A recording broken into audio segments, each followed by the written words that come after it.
hard. Pawns to queens, yeah, the stakes are high. Think 10 steps ahead or watch time fly. It's chess, not checkers, every move's a test. Strategy and patience bring out your best. No quick flips, no easy wins. The game is deep, let the match begin.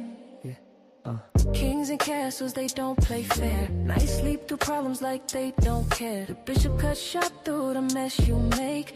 One wrong move and it's checkmate. So sit down, plan it, don't let it wreck ya. Welcome to the game, this ain't checkers. It's chess, not checkers. Sharpen your mind. Let's dive deep, one move at a time.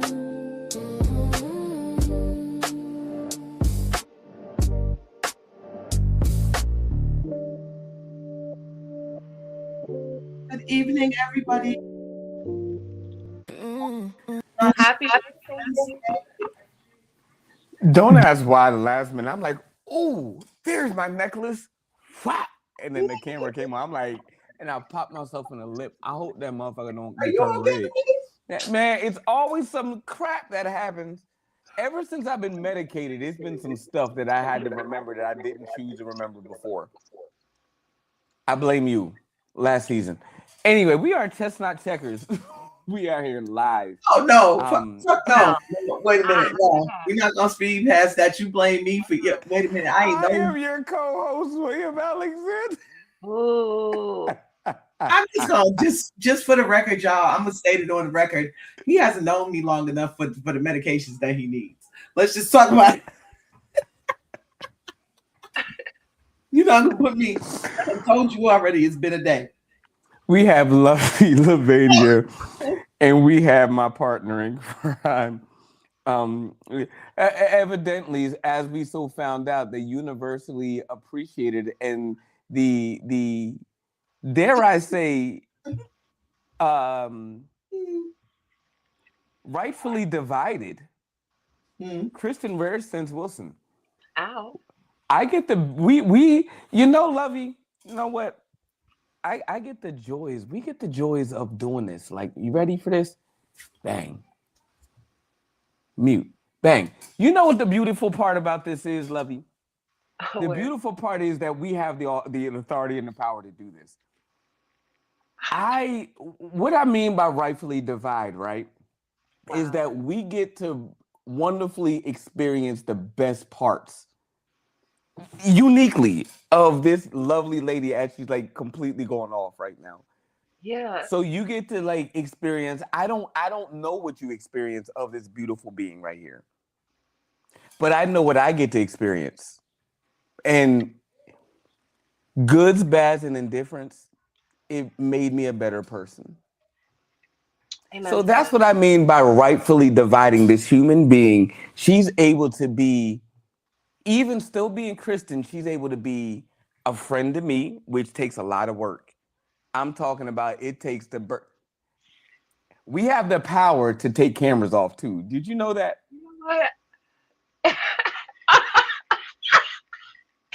Anyway, because he act like I couldn't just unmute myself at any time. Since we couldn't. So y'all, that's the aspect of we. Did you see the reverence that she was willing to endure the bullshit and the fuckery? But unfortunately, she understands. Listen, what I mean, and it's not a bad thing. I would have never thought to get checked out have you not found me in a manic episode. Cause nigga, you was out here. You ain't got to say. I had told you from the gate. I have manic episodes. I have bipolar. I know, baby. That wasn't. You're not gonna keep, huh? That wasn't my point. That wasn't what I was trying to do. Say when I said what I said. When I said what I said. I promise. So this young lady was able to still, after the part of seeing, okay, he's going through something. I still love him as a little brother, and I love him as a friend, and I love him as my own. And she was like, yo, go get your ass some help. I'm still gonna be here, and I'm gonna make sure you get some help. And God knows if that wasn't a good thing for me. So without further ado, we have Kristen Rare Sense Wilson in the building. Hey, yeah. The better of all halves and all things whole. She's great. And all with that being said, anyway, huh? Mm-hmm. What? Yep. What'd you just say? All the holes and halves or whatever the fuck you just said. Thank you. Listen, I'm here for it. Yeah. I appreciate you, bro. I need to steal Steve Harvey's job. Which one? Right. The announcing job. I don't want all that other shit. Yuck. I don't want any of that. Because you're going to have to get some big ass teeth to do that, bro. I ain't got enough jaw space for that. Oh, Jesus. Did you just call that man Jawbone on national streaming? What I called him was Samson's weapon. Jesus Christ. That does it.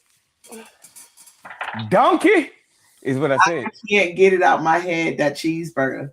The cheeseburger looked just like this thing.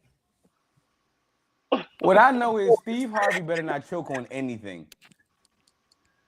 If I ever find out that he was rushed anywhere for choking on food, I'm going to be very disappointed. I don't think it's food that he chokes on. What do you think he chokes on?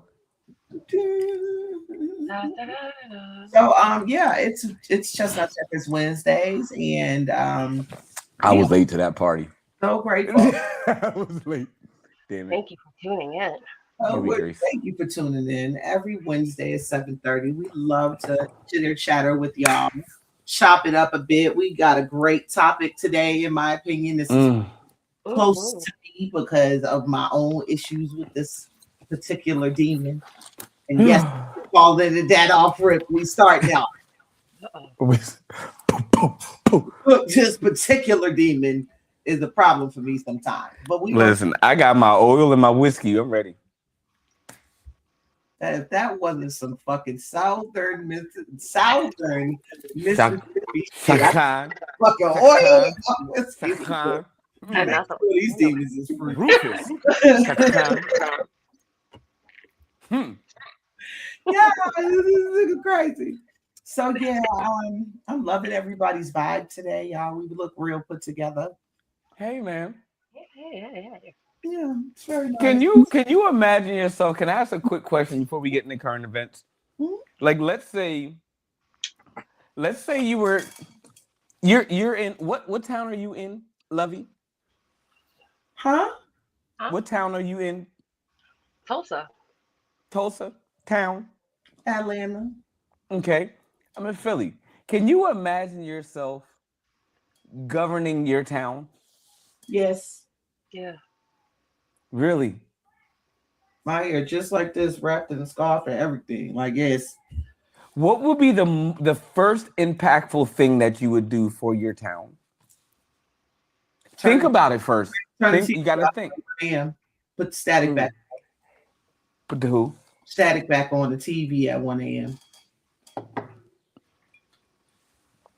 I like that. I feel you. I feel you a little bit. I fucks with that. Turn the TV off at 1 a.m. Turn the streaming off. All the Wi-Fi's go off. Everything off. Y'all got to sleep. That's what's wrong. Just don't sleep enough. I fucks with that. I was really thinking about this shit earlier for real. I think that would be. Yeah, I thought about it too. Because we used to. You knew. And then it's. There was a set programming that we knew was happening. Yeah. You was either gonna find you some coke, some ass, or a bed, or all three, because there was nothing else to do. There's nothing else to keep you awake. There's nothing else. You either gonna be in the dark and the quiet, or you're gonna be in the dark in the. I was so about the pattern on this dress because this is actually houndstooth, right? Yeah. That is a beautiful pattern. But it's very small, so it appears kind of different on screen. Like the camera reads it differently. Listen, we can see it. You got your titties, titties. Shut your ass up. Both of you, my ass. I swear. You act like we don't see. I be trying not to be gay in public all the time. Like, you know. Well, I gotta be. What the fuck? That was the one thing. I'm the one that said it. Like, you know what? You right. You right. You know what?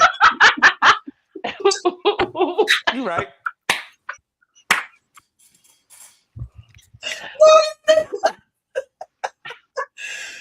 y'all. This is what happens. I'm sorry, y'all. Wait a minute. William, no, go ahead about your houndstooth. You know what? It's a beautiful houndstooth, but go ahead. I think it's very much so the pattern, the fabric pattern for static. This is what static looks like, which is why the cameras can't pick it up properly. That's all I was trying to say, William. Last time I compliment you.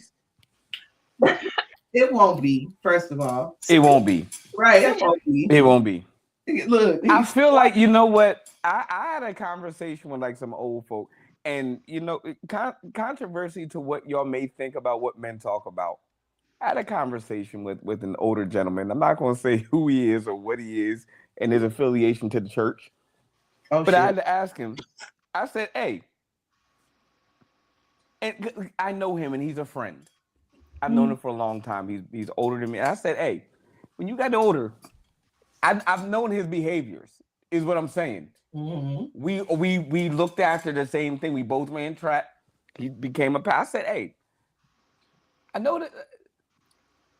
Did your view on what you aesthetically want in a woman change? Like after he said, bruh, he said, my wife, when her titties got bigger, he said, I fell in love with that woman all over again. And I don't know where it came from. Because he said at this point in his life, everything is yes and okay.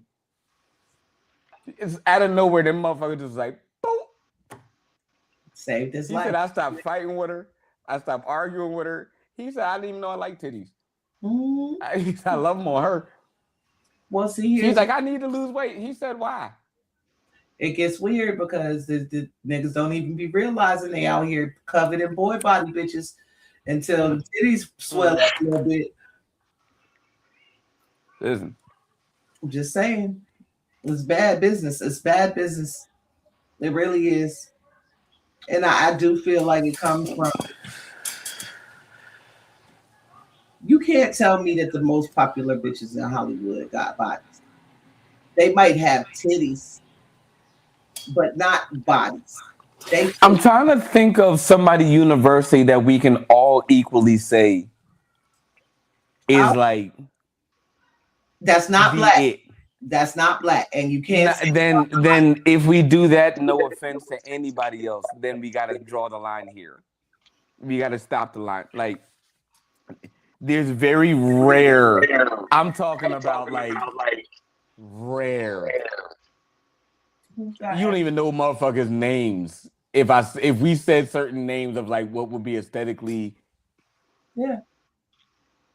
dare I say even equal to what we deem standard. Boy body bitches.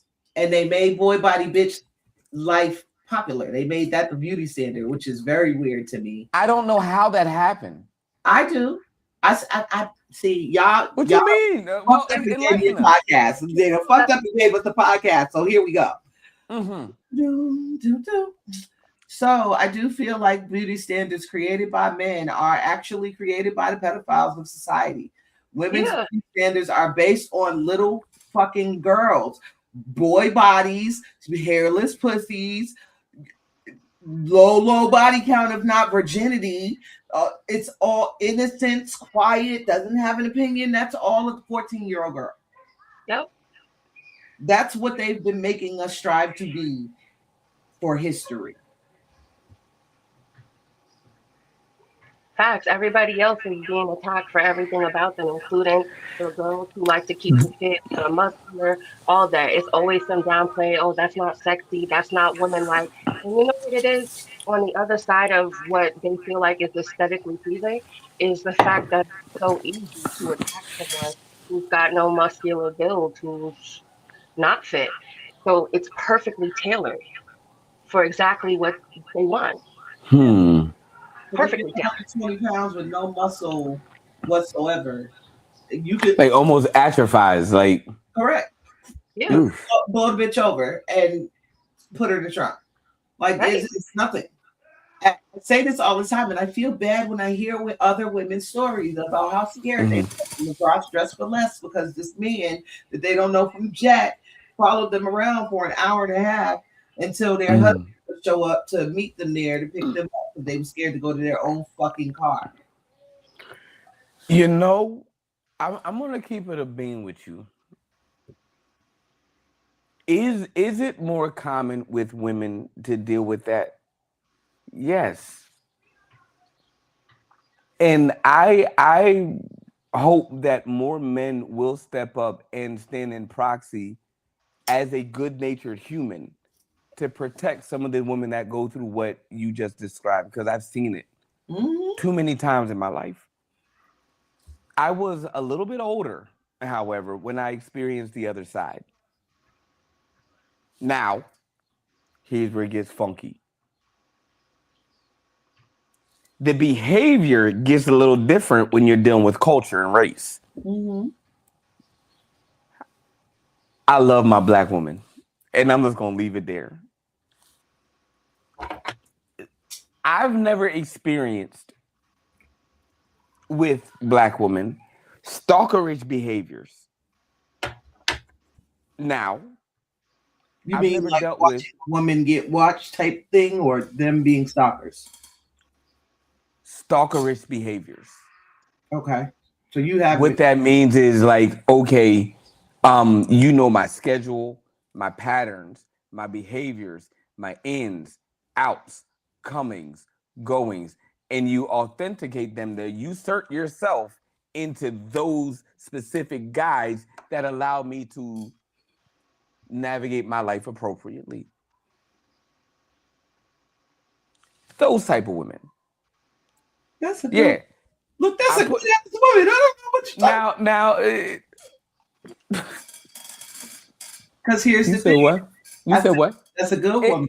Hear me out. It's a good woman if you're with them. Sexually attracted to her and are giving her permission to do these things. Your life is perfect.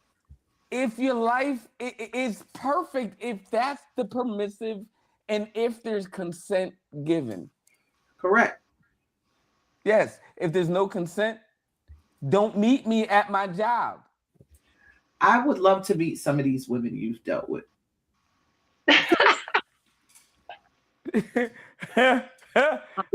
Throwing out there. That's what we doing. Let me know. My maturity. Bless my maturity.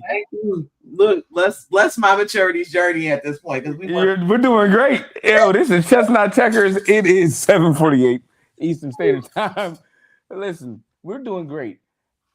We have shown each other valuable lessons, y'all. Y'all just missed a very, very beautiful moment. I have shown this young woman as she has shown me.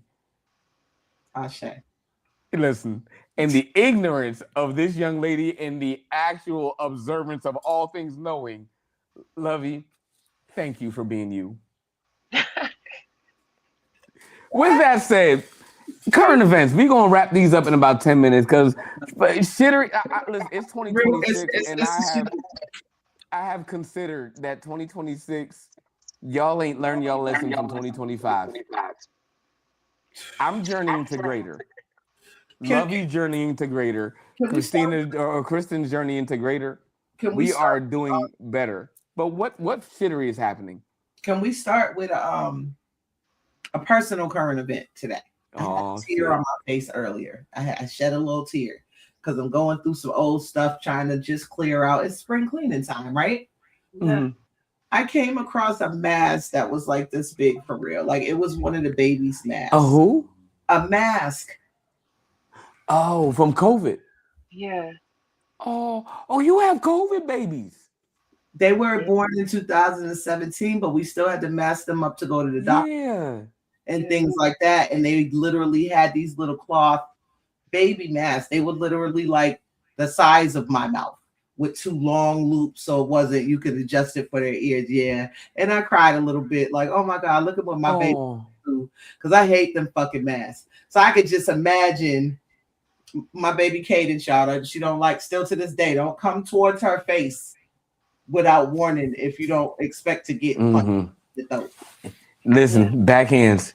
Hey, Cadence is my people's. Look, she gonna dodge. Love me some Cadence. Listen, so she already didn't like things on her face. Yeah. We have to mask her up and the hats and all of that. And she was just so That was my baby that flipped out every time we went in Walmart, though. But I know that's because I know that the aliens is under there. Intrinsically. Can I ask y'all how are y'all coping after COVID? Did COVID end? When did COVID end? No, well, with the new neogenesis, how are y'all coping with that? We're 6 years in. I guess I'm coping with it. I haven't had a chance to cope with it. I haven't had a chance to process COVID, and I think this leads to a lot of what we're talking about today. Yes, ma'am. Anxiety and overstimulation in the world. We don't get a chance to process shit.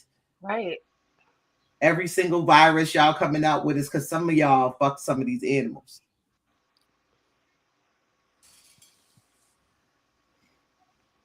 Y'all want us to be little baby girls at 50. You want demure sluts and dumb geniuses. I don't understand. Here's the thing, though. We started it. Because I can surely remember around 2015 how many girls was running around talking about they want a gangster in a suit. It's the same fucking bipolar dichotomy overstimulation bullshit that don't get us nowhere. Confusion is disgusting, but it's real. I'm sick of it, though. Sick. Because you're confused. If you are confused, you are confused because you are steady trying to be someone else and have yet to try and figure out who the fuck you are. This worldwide identity crisis is disgusting. I'm sorry. If you love that woman, you can't tell me that you would prefer that she itches to a point of flames every few days on her vagina after shaving or waxing. You that whole idea of a fresh newborn vagina is so that you can't dare touch it if it has hair on it. It grows down there as an adult. Right. And you sick puppies, man. You sick puppies. So while we wait for William to come back, you want to jump into the current events, Boo? Let's get to it. All right. So Department of Justice is allegedly reviewing the $1.8 billion reparations package that our beloved president set up for the people from the January 6th coup of the country. So at least somebody's saying, wait a minute, this ain't right. I'll get him that. Took y'all long enough to say something, but right. Do you watch Euphoria on HBO? I'm into season 2. Okay. I don't want to spoil the last one for you. They just did the series finale the other day, but a lot of people are upset. I've been seeing a bunch of videos and comments, and it's been wow. Yeah, it's a very weird way they did it, allegedly. So our favorite cousin, Sean Combs' Diddy, is about to be sued again. This time in LA. Yeah. Some nigga that I guess was doing music with Biggie's son. White dude. Go ahead, baby. Can you hear me now? Yes. Yeah. Oh, that's all I need. Okay. I just now realized that I cannot go down to the store. No, it's not. Your Bluetooth's not gonna go that far. I was just curious. Like I really was curious. I should have took you with me. I found out that you cannot go to the store down the street. They said 200 meters. I took it literally. Okay, so here's the deal, right? What? You run track, so 200 meters is fast for you. Maybe that's why you thought it wasn't long. Yeah. But it's still 200 meters away. And so sit your ass down.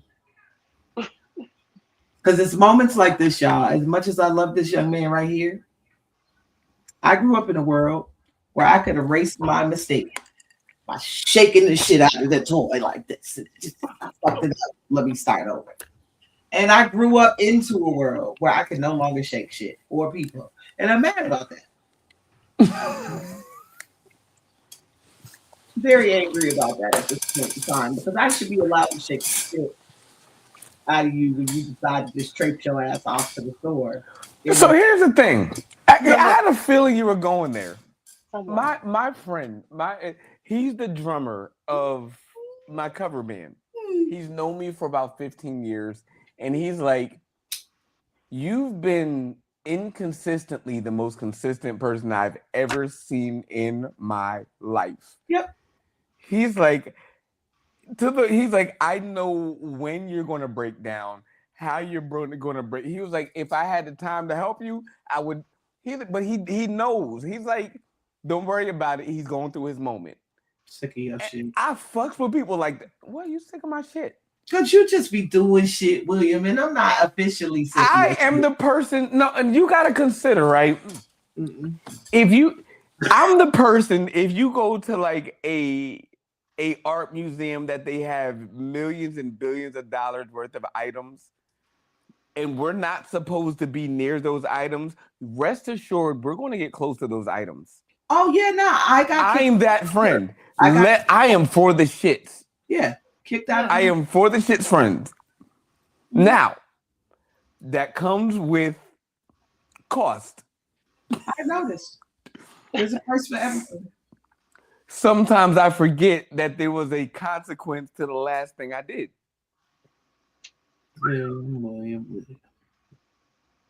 Sometimes that's the cost. Wild. Huh? Yeah. Anyway. What'd you say? Current events. Huh? Hold on a goddamn minute. What?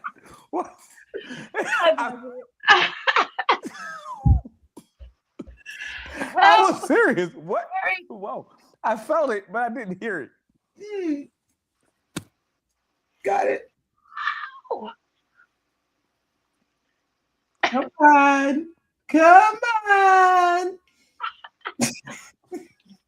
Yay. Help. Oh, God.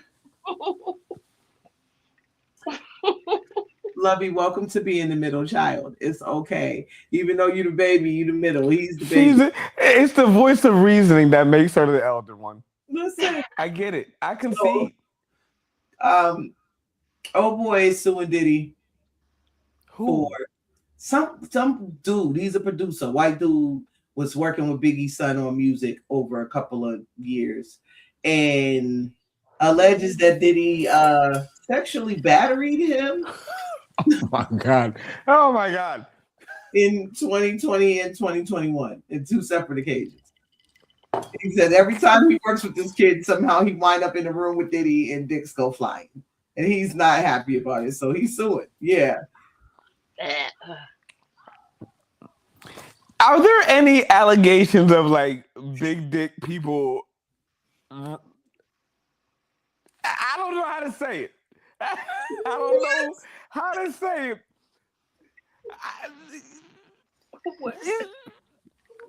No, you understand what I'm trying to ask. I didn't read the whole suit.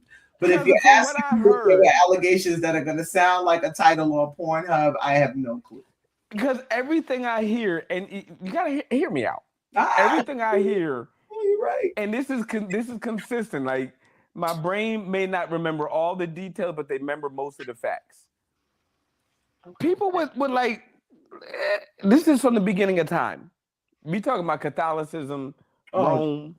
We talk even down to the sculptures that they made when they made the men egotistically with the big beards and the little pee-pees.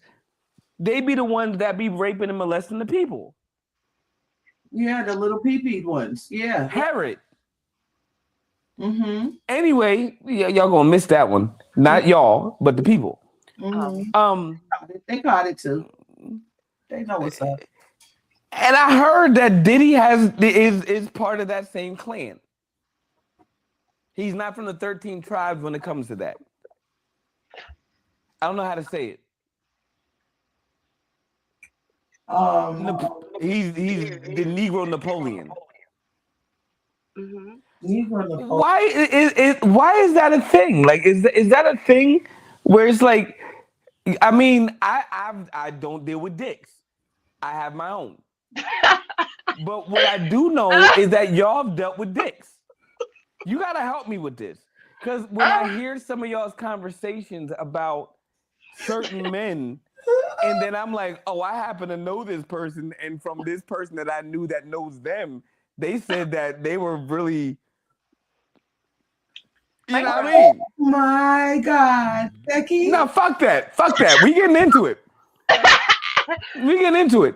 In your experience, are lesser endowed men more like what to you compared to men that have less to worry about?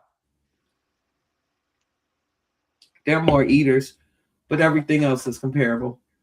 They have a real hypersensitive overcompensating every single other thing about themselves. Mm-hmm. Which is the same as big dick niggas, if you ask him. So that's why I said. What about the equitable motherfuckers? Like the ones that got that good balance? They usually are balanced. That's how balance works. Well, first of all, motherfucker, like we know. I mean, you asking me questions, William. What do you want from me? Not to answer? Oh, you know what? Here's a question for you, Kristen. Yes. If you say, so let's say you made shit, my nigga, go ahead. What'd you say? Go ahead. You're not gonna keep doing that. I said, don't say no wild shit, my nigga. Go ahead. Oh, it's about to go left field. Jesus. Cannons to the left. You ready? You got at least you were warned. He 5'9.5". Nope. Don't act like you ain't dealt with no short niggas. Stop. I have. Now give yourself a breathe. Fuck did I say? Kristen. Mm-mm. Let's say he was 5'11.5". Okay. Just for the sake of that, we're not going to throw all things out here. He's 5'11.5". Okay. He says, you know what? It's about that time. You like, I consent. He says, you know what? Put it on the table. Ha! And you like, damn. Then he says, you know what? I got a confession before we even start. I added on 2 inches. 2 inches this way, 1 inch to the. Okay. So he put on some BBL. You got the BBL, okay. What do you say at that point? The moment's about to happen. Does it work? Right. Does it work? Does all but 2 inches of it work? Like, how does it? 2 inches is a lot. It's a lot. That's what I'm saying. Like, that's the difference. So, I'm gonna work with you if you can work it. But if in fact there's gonna feel like a steel rod, nobody wants that. This is why I don't like toys in the first place. Y'all have heard me preach over and over that I think that shit is nasty. You think what's nasty? Toys. Oh yeah. Unless it's with a partner and y'all are consenting to do that type of play to make it spicy cool. But just sitting around diddling yourself all day is weird to me. If I'm butt naked, don't pull out nothing that's equal to me on this caliber. Like, don't do that. But see, this is where y'all got it fucked up. Like, most of these bitches is lying. And y'all really do just enjoy hearing them hear their own voice. About what? How good it is. Because they got something bigger than you in the drawer at home. I know. Most of them. Don't pull that shit out with me. Hey, stuff. Sorry. Hey, mom. Fuck. Hey, mom. Darn. Shoot. Heck. I didn't see you. The timing of it all. Why are you here? Is what I'm saying. Oh, like, she's always here. I love her. You ain't got a shower. I'm just messing. I'm just messing. My hi, mom. But no, yeah, seriously, I get where you at with it, but it's just like y'all do fall for the okie doke a lot of the time with that, because the amount of things that the stuff that they have in their drawer can do. Oh, y'all can't never gonna be able to do. Oh my God. It is I gotta have like every sinful like mental health disorder to satisfy somebody with No, God's grace. There's still you still gonna need them tools out the toolbox. Right, that's what I'm saying. Nothing I gotta have like seizures, Tourette's, freaking. Sorry. I need to have it all, and I need to have at least 9 inches by 2.5 circumference. Sickening. And so this is why am I sick? Y'all buy it. I'm not saying you were sickening. I'm saying the fact that that's what it is. I was like, oh my God. You know what I mean? That the fact that it has to be that way is sickening. Like that's you're a porn star without the bread. Like that's like come on, B. Like let's be average people for real. And like I need some like cocaine and like a Pepsi.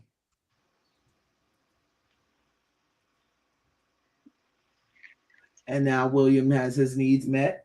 I'm not here for any of that. I don't like Pepsi, and I don't like cocaine. So count me out. And in other hip hop news, now.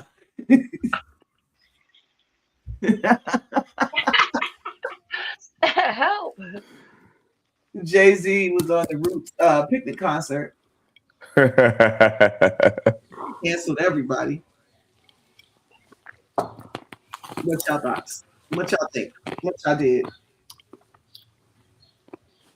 I fucks with Jay-Z.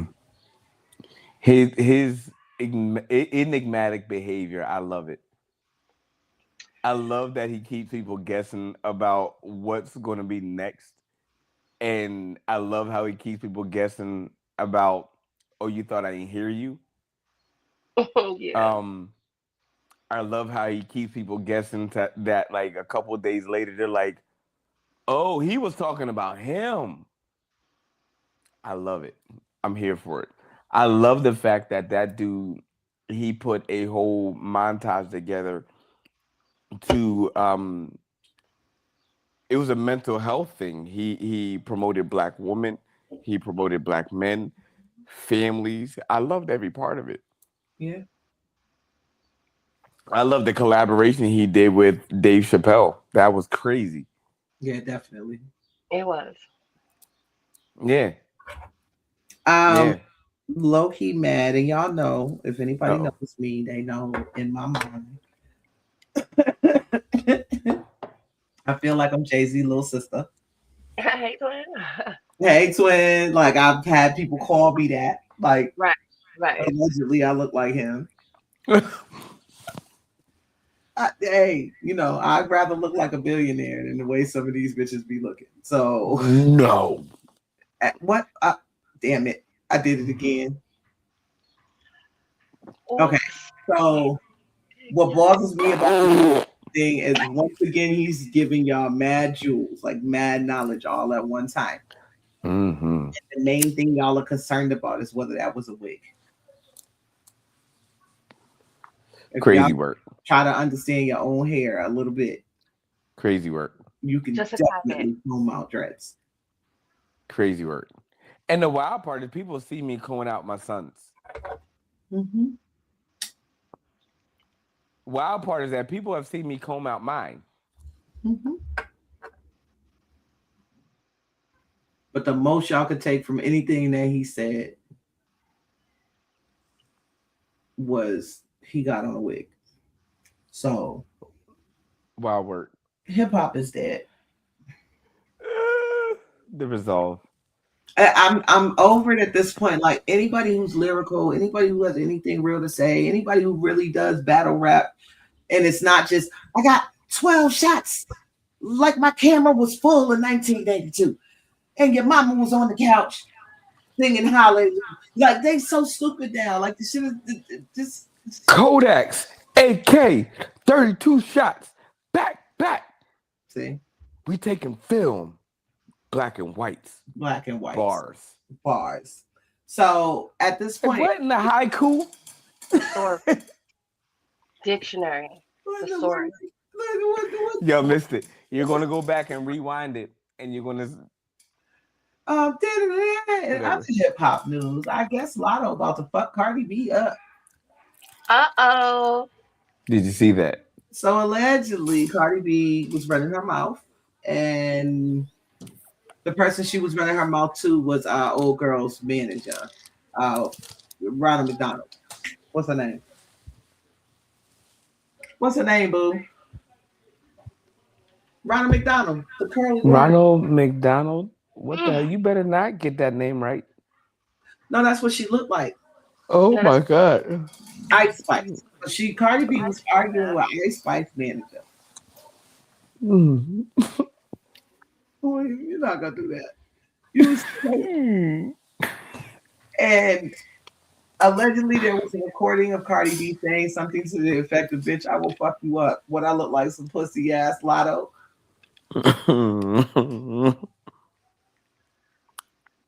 Of course, Cardi is blaming it on, "I was just in the heat of the moment. I didn't mean it like that. I love you, Lotto." And Lotto's like, "Bitch, I'm gonna fuck you up."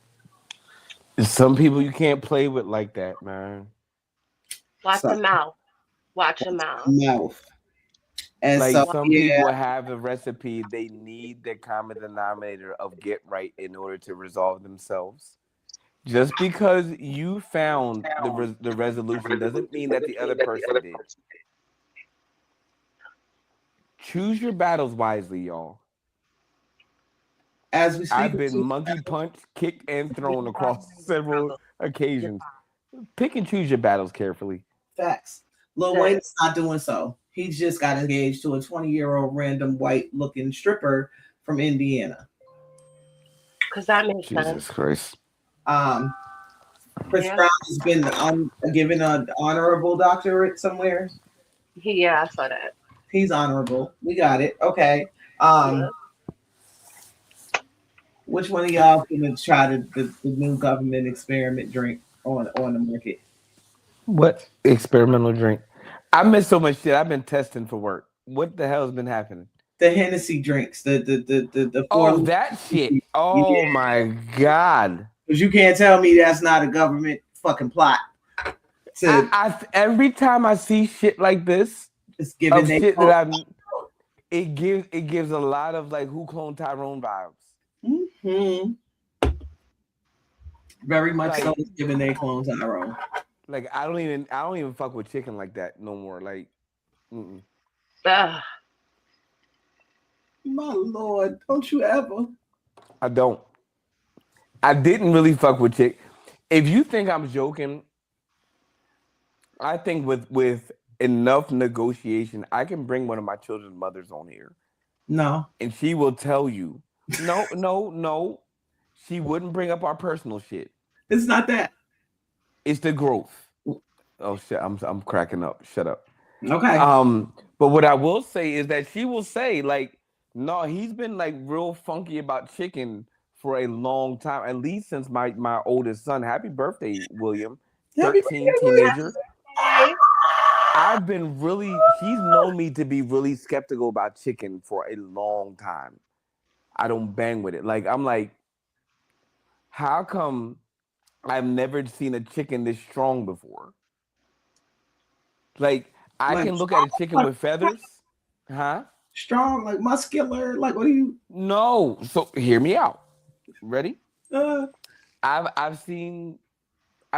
lived on a farm, grew up, and I've seen a lot of chicken in my life. Live chickens, dead chickens.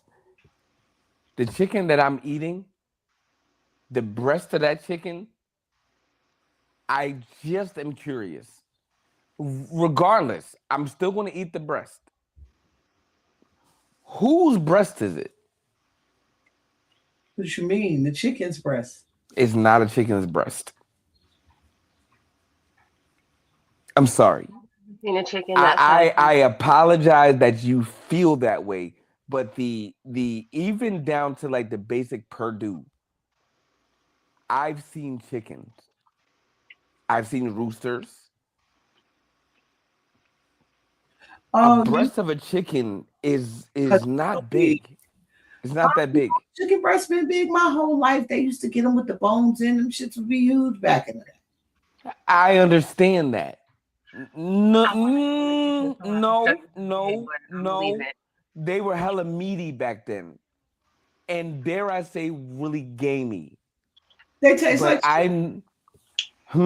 They taste like chicken. That's the difference for me. Is recently chicken don't have that same chickeny. It's not. I'm only the skeleton. We can argue that came from a chicken, or the origin of a chicken. The swell of that breast itself. I just got questions. I mean, you know that they're injecting all the food at some point. You go right down there by Athens and they're at UGA testing the chickens as we speak. I mean, you putting bras on these chickens? No, they tease dragging the whole time. Like what in the D-cup chicken? I said, I've never been so selective about chicken breast in my life. Give me that breast right there. Give me that J-cup. Oh my God. J. Hey, Christina. I need that. No. Slide that one over. Give me that weighty one right there. See, that's what bothers me. When I can't go into your store and get a whole chicken butchered out the back. Like all that chicken comes pre-prepared. And I do see what you mean. Of course, they're pumping it up with whatever. You know, which is why I hate the fact that injectables became popular with food, because now it doesn't give you so for any of y'all at home that like to fucking stick the needle in y'all chicken thinking that's gonna make it juicy and it still be dry, the reason being is because that fake ass chicken breast with no bones in it that you bought 3 years ago and was at the bottom of your goddamn deep freezer already had saturated all of its liquids from what they had pumped into it to make it pretty, so you would buy it. Meat still pink. Yeah, but some of it tastes good. Anyway. Look, some of it tastes good. Look to the Hennessy drink. They got 3 new flavors. What the flavors was. Like one of them is margarita.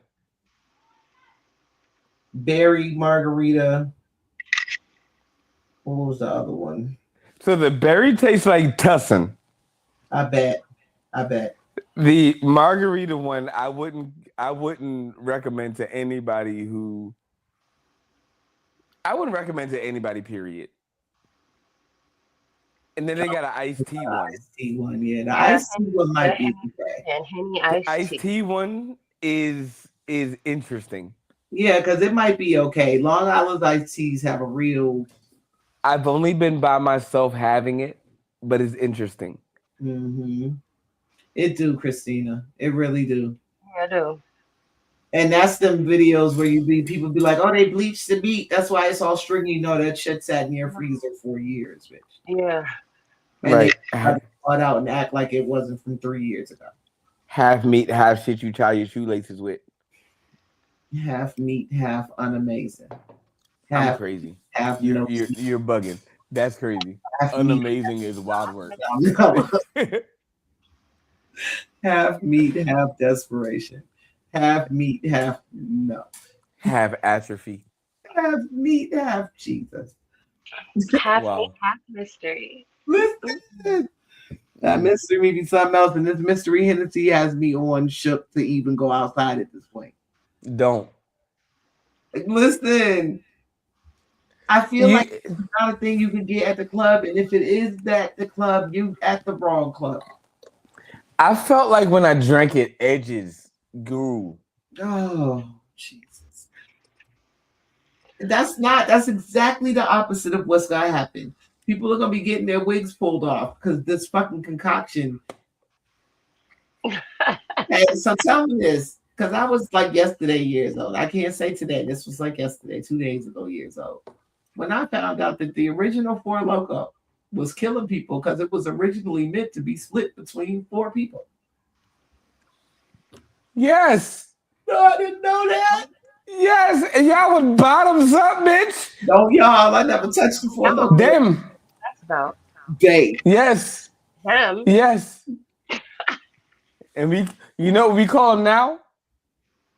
Cut water. Loco.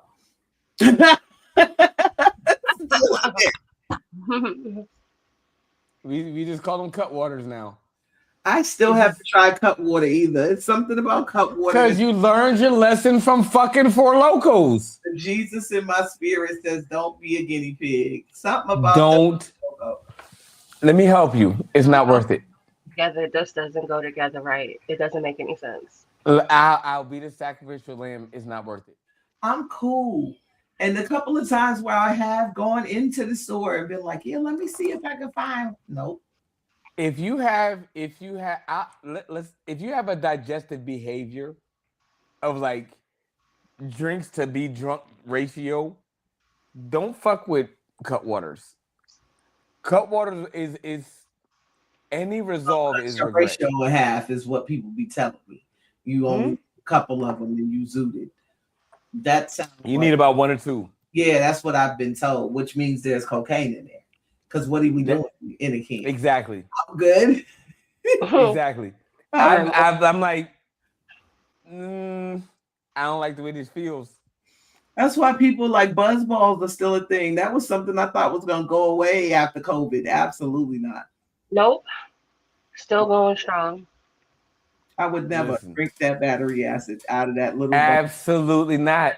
I've licked 9-volt batteries in my life. Me too. No, but you do. That's how you know it's working. I pull spark plugs from lawnmowers. Listen, we are 22 after the hour. Fuck y'all. Fuck y'all. I saw every face. Fuck y'all. I can see you. I can see you. Do you know I can see you, right? Like, no.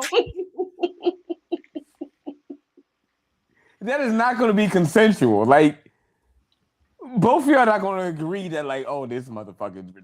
No. What?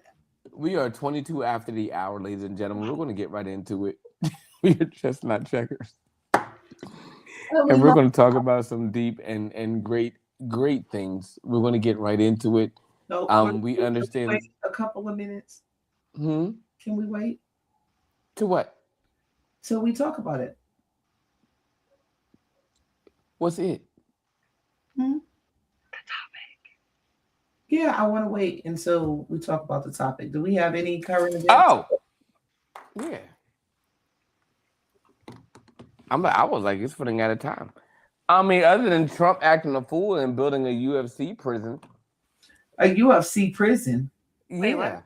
That's y'all don't know what we call it. No. It's a cage. A cage is a prison. You don't walk out it's a gladiator domicile. Like, it's a prison. Okay. And he put it in the White House, like right in front of it. Oh.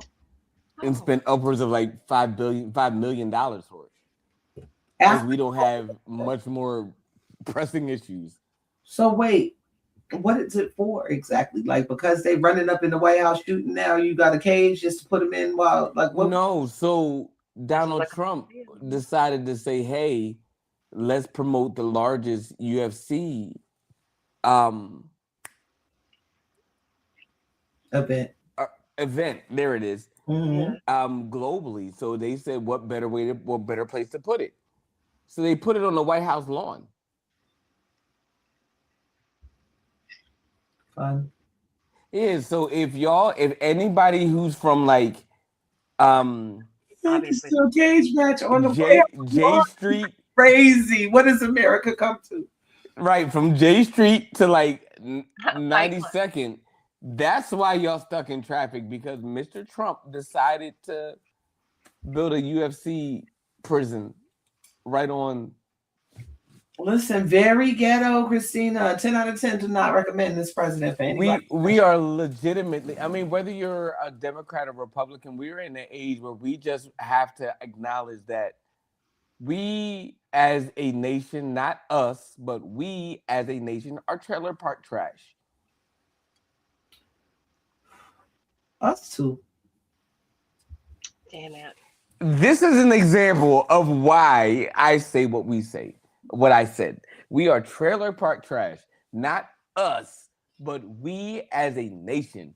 This is what we stand for. You know, the only way that he can do something like that is if people agree. No, well, see, agreeance is a complicated thing. And I think that a part of what we are talking about tonight. Well, people agreed to have reparations to the January 6th people. Let's get into that. The DOJ is saying allegedly, no, they don't agree to it. So we got people looking into why it's not okay. Finally. So the topic tonight, y'all, is procrastination. I do think that we as the people take too long to figure things out sometimes. I don't know, because what if it's ghetto in a whole alien language? Like, I don't want people poking and prodding in me because I'm different. I already go through enough of that here. God damn it, William. That was beautiful. Mute your goddamn microphone. It's right by your neck, too. That was horrible. I loved it. I heard it in my ears. Sorry. Christina, maybe. After that, I don't know. We could go with the aliens. Look. Anyways, according to NASA, they're not that far away. I mean, well, people keep seeing the red sun, and that's supposed to be Nibiru, right? Right. And so this is what happens when you continuously put off things that are supposed to be happening in that moment, because you either have anxiety about them, you're overstimulated by the environment of them, or you're just plain lazy. You will continuously go around in circles for everything else instead of talking about what actually is happening. You will make excuses for why these things aren't happening, and then use your narcissistic tendencies at times to manipulate people into effectually doing your work for you, because nobody's still an answer. So we're here today to talk about laziness versus procrastination and being burnt out and in today's society. What do y'all think is going on with these? Do you feel like as many people are lazy as we think? No. I don't think. I think people are more stuck than they are lazy. I think the lazy people are those that have been caught in the light of their laziness. Those that try to say, "Oh, I make this amount of money," like you can make millions of dollars and da da da da da da da. I think those are the lazy people, and those are slowly being sifted out. But I think that for the most part, there's a good society that's just genuinely stuck. I'm gifted. I know what I'm good at, but I don't know how to. I don't know how to necessarily benefit off of it. Right. Or have it, or I don't even, I've been accustomed to this rapid behavior that I don't know how to slow life down to really benefit off of even the things that I know I'm good at. Okay. Like that rat race has gotten infected into a lot of people, and they bleed it into things that we do. Yeah. And the nature of why we do what we do. Agreed. So how do you feel about it? I feel like the way that the word has been spun around no longer holds any weight to its actual definition. And people could be in burnout or just in an unwillingness to be prostituted for their gifts, their talents, their energy, their creativity, and their overall person. A person could get exhausted with that and feel like, for what? I'm exhausted with people teaching their children, you got to be twice as this and twice as good and twice as smart. And then, in the same token, we as a people, as a culture, have been called lazy in general. And to my understanding, I just can't understand how even us as a people could consider ourselves lazy with all of the triumphs that we've got to surpass just to exist. And so What does lazy even really mean? Rich people are more or less lazy. People who have people do every single thing for them, that would be what laziness is. If someone's got to wash you, feed you, clothe you, shop for you, raise your kids, all that, nurse your kids, all that jazz, then who's lazy? And Or the am I and the amounts and lengths to which you would go to make people do those things. right? You know what I mean? Like, yo, you would rather go to the ends of the earth to kill people in such fantastical ways than to just get up and do the work for yourselves. Right. I mean, this murder, kill, steal, destroy, that's all that's behind the word, just for ease for someone else. That's what it sounds like. That's what it looks like. And to be real, that's what the hell it feels like every day. Yeah. I mean, for real, that's where we are.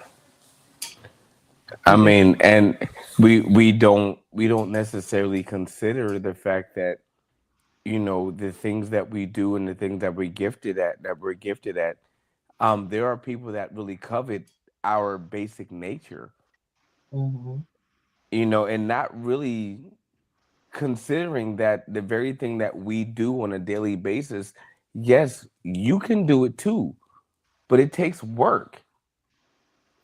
There's a very, and I think I had to explain this a few times. Like, to make things look easy, we have to find a simple nature. Mm. We got to do processes over and over. There's a reason why there's certain things that Kristen does that looks easy,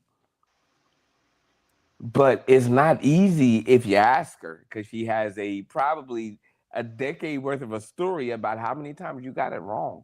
Listen, well, here's what's crazy, and we jokingly in my family, it's I've been raising these people kids since I was 8. Mm-hmm. Right. You know what I mean? Like, I had all my little Mm-hmm. cousins all the time. I had like people. Mm-hmm. One of my little cousins was mine for years. No, she just with me. Yeah. You know what I'm saying? It's my people right here. Shut the fuck up. Mm-hmm. So it was like very weird to me to not understand parenting as much as I didn't understand parenting when I became a parent. Mm-hmm. You know what I mean? However, now Absolutely. I've fallen back on those babysitters club days. It has helped me so much in my parenting.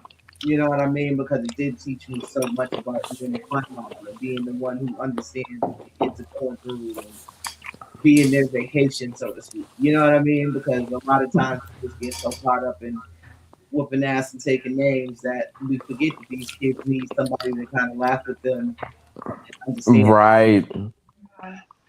And in order for you to even experience that, or to even give those kids that experience, you have to experience that for yourself. Mm-hmm. You know what I mean? And I think that that's a part of our society that we get so used to the labor aspect that becomes our normal, and we get super offended when somebody said you deserved celebration Yeah. or you deserve rest or you deserve a vacation. Like, people who labor and don't really have a reason for why they do what they do, they're quick to not really understand why why rest is important, or even see what we're doing. They'll see it as being lazy, not realizing that y'all watch the news every day. You're just simply talking about somebody's spectrum opinion. Mm-hmm. Channel 6 is no different than Chestnut Checkers. We just have a different opinion. I think that a lot of times we get used to saying lazy, but we get comfortable. Like, I think a lot of it is just simply being comfortable, resolving the fact that, okay, this person has consecutively given me what validates what I believe, and as a result, I'm just going to continue to support them. Mm-hmm. Even if they change their mind, I'm going to continually support them because for the most part, what I feel like is that they validate what I believe. Right. And that makes a person very lazy. And see, it's a state of mind in my opinion then. But I do feel like it's I agree. An agenda. You know what I mean? They do not like to talk about the correlation between anxiety and what they perceive to be laziness.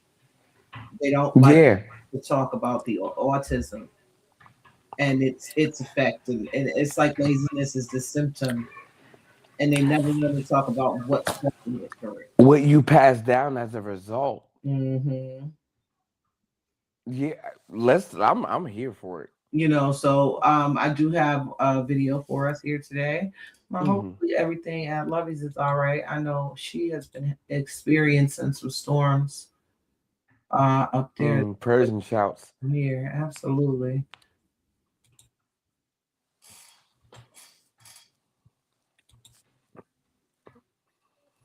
People don't procrastinate because they're lazy. They procrastinate because they can see too much. Where others see one path, they see 10. 10 outcomes, 10 risks, 10 ways it could go wrong. Their mind runs simulations constantly. Success, failure, embarrassment, loss.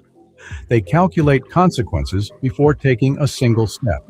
And when you can predict failure, you can also avoid it. So you wait. You refine the plan. You research a little more. You prepare a little longer. Because if you don't start, you can't fail. But here's the truth. Not starting isn't safety. It's stagnation. Intelligence predicts the future, but courage creates it. The same mind that can imagine every possible disaster can also imagine extraordinary success. The difference isn't ability, it's action. You don't need a perfect forecast. You need the first step. I agree with that wholeheartedly. Yeah. Yeah. He was spitting real game. And it always cuts off the first couple of words. So the first couple of words, what smart people tend to procrastinate because X, Y, and Z. Mm-hmm. But the reality is everything he said is right. And I think that a lot more times we speak towards the physical and not the metaphysical. Mm-hmm. I do believe that there is. What's the movie, boo? Well, I just watched it. M. Night Shyamalan is one of his first movies. The number one reason why men because they lack respect. Lady in the Water. Lady in the Water. Yeah. Do y'all remember that movie? Yeah. I do remember that briefly. Yeah. So it's like that. It's like we've lost touch with the water people, the water spirits. You know what I mean? Like we've gotten far away from what the earth is intended for us to be here to do, that we no longer have the instinctual ability to act. It takes at this point to actually make one action. And I think a friend of mine introduced this interview to me, and I've seen it, but I kind of like watched it in my core because I was still testing at work. But they introduced, I don't know if you saw it, Kristen. It was Neil deGrasse and Shannon Sharp. It's phenomenal. I believe it. I mean, just to talk about like basic instincts and why we behave the way we behave and do what we do and resolve how we resolve and reason how we reason. This is why Chestnut Checkers is so, in my opinion, important. They're like we've talked about. I think it was beginning of this season. We talked about why the natures of why we wanted to quit for real. Like this isn't worth it. But when I saw that the existence of humanity, like understanding that we were born, you and I were born literally years apart, like 5 years apart, couple 100 miles apart, but our depiction of what life is so vastly different. Like you were a couple miles north of me. Mm-hmm. I can driving. We can get to you and get to one another in like 2 hours. Pending. Three. Three hours. Okay. This is sound legal. Right. But it's like, okay, what experiences has Kristen experienced? Has she endured that makes what I view the world as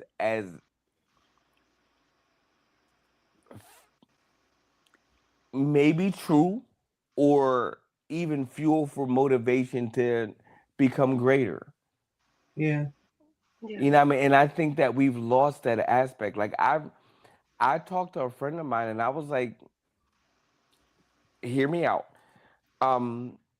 My father, I was like, you know what? My father, he may not have known he was abusive. It doesn't take away from what is, but he may not have known what he was in that moment because that thing doesn't change, right? Abuse is abuse. Well, abuse has been abuse. Wait, hear me out. Abuse has been abused since the beginning of time, is what we perceive it as. And throughout time, we've manipulated. I believe we've gone from the first degree to the 399th as to what we view validating how we abuse people. We've even made a different category. We have one called investing, and we have another one called manipulation. One is my own belief in what could be out of you, and the other one, when you're investing in something, is what you choose to be based on what I freely give to you without my contract assigned to it. Right. Yeah. So you see the two variables, Mm-hmm. but somehow we have gotten to the space where it's either this or that, and as a result, we can now force you to say, I either want to be this way or I want you to be that way. And as a result, your experiences are now null and void. That is where I truly have, and we talked about it probably second season. You didn't think I did my homework. I did a lot of homework. We talked about this around second season about what cognitive dissonance is. Ooh. Mm-hmm. Is when I'm like, smack dab, what I know about me, what I believe about what the creator has put in me, and I'm faced with how you feel what I should be doing based on how your lack of progress or. But see, everything you're talking about, William, is a judgment in my mind. Lazy, let's talk about that. It's a perspective from the outside. I don't know people that call themselves lazy as a character trait. It may be I'm having a lazy day. Not innately, no, right? Ever. So it's usually when I hear the word lazy, it's somebody calling someone else lazy. And in my mind, it's like crazy almost. All these easy words, but let's stick away from these because it's dismissive of what the actual problem may be, especially nowadays. Mm-hmm. Now that we have all these 80 million different diagnoses for what's wrong with our children, calling any child lazy at this point without having a diagnosis is abuse.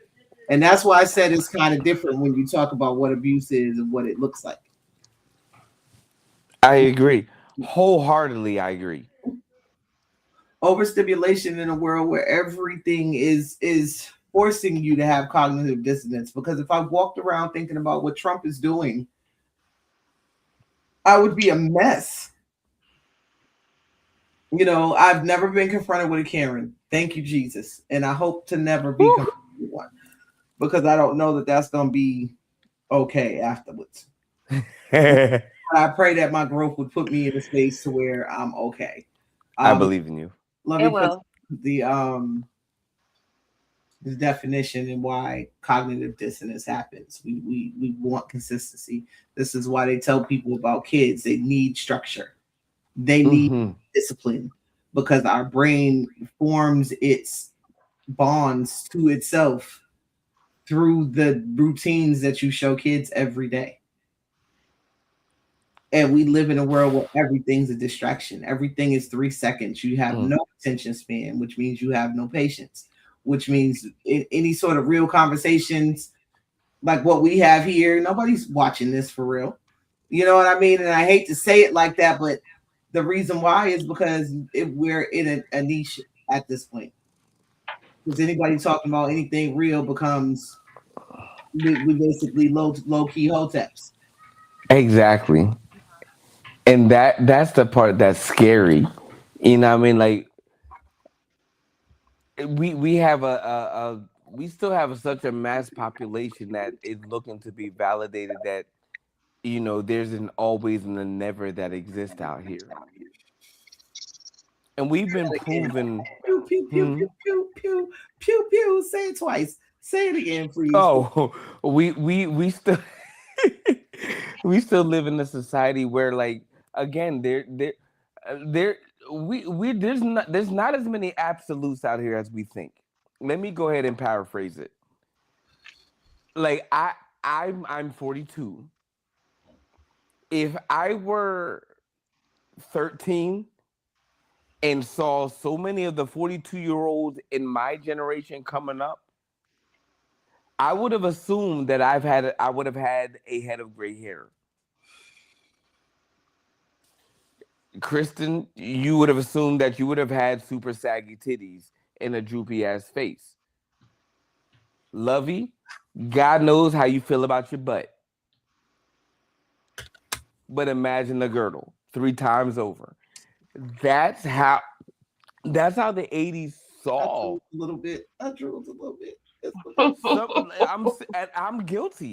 Like I look at like how, like, what did they go through in the 40s that made them so stoic?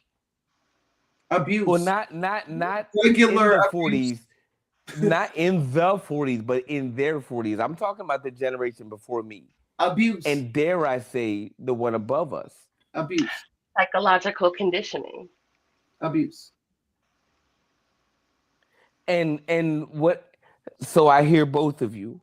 It's the same thing in my mind. It's the same thing. I hear both of you. Mm-hmm. And where it becomes difficult is that at some point there was a part of us that benefited from that abuse. Everybody our age, every single one of us knows at least one person, if not multiple people, that we grew up with that had a story that was going to be something, and now they are working in the factory and they are fucking miserable. Or the motherfucker that was the booger picker that somehow became a millionaire. Correct. You know? Yeah. True. So it really is just, like I said, perspective. The people who become millionaires often are not working hard to do so. Well, so to your point, if it is perspective.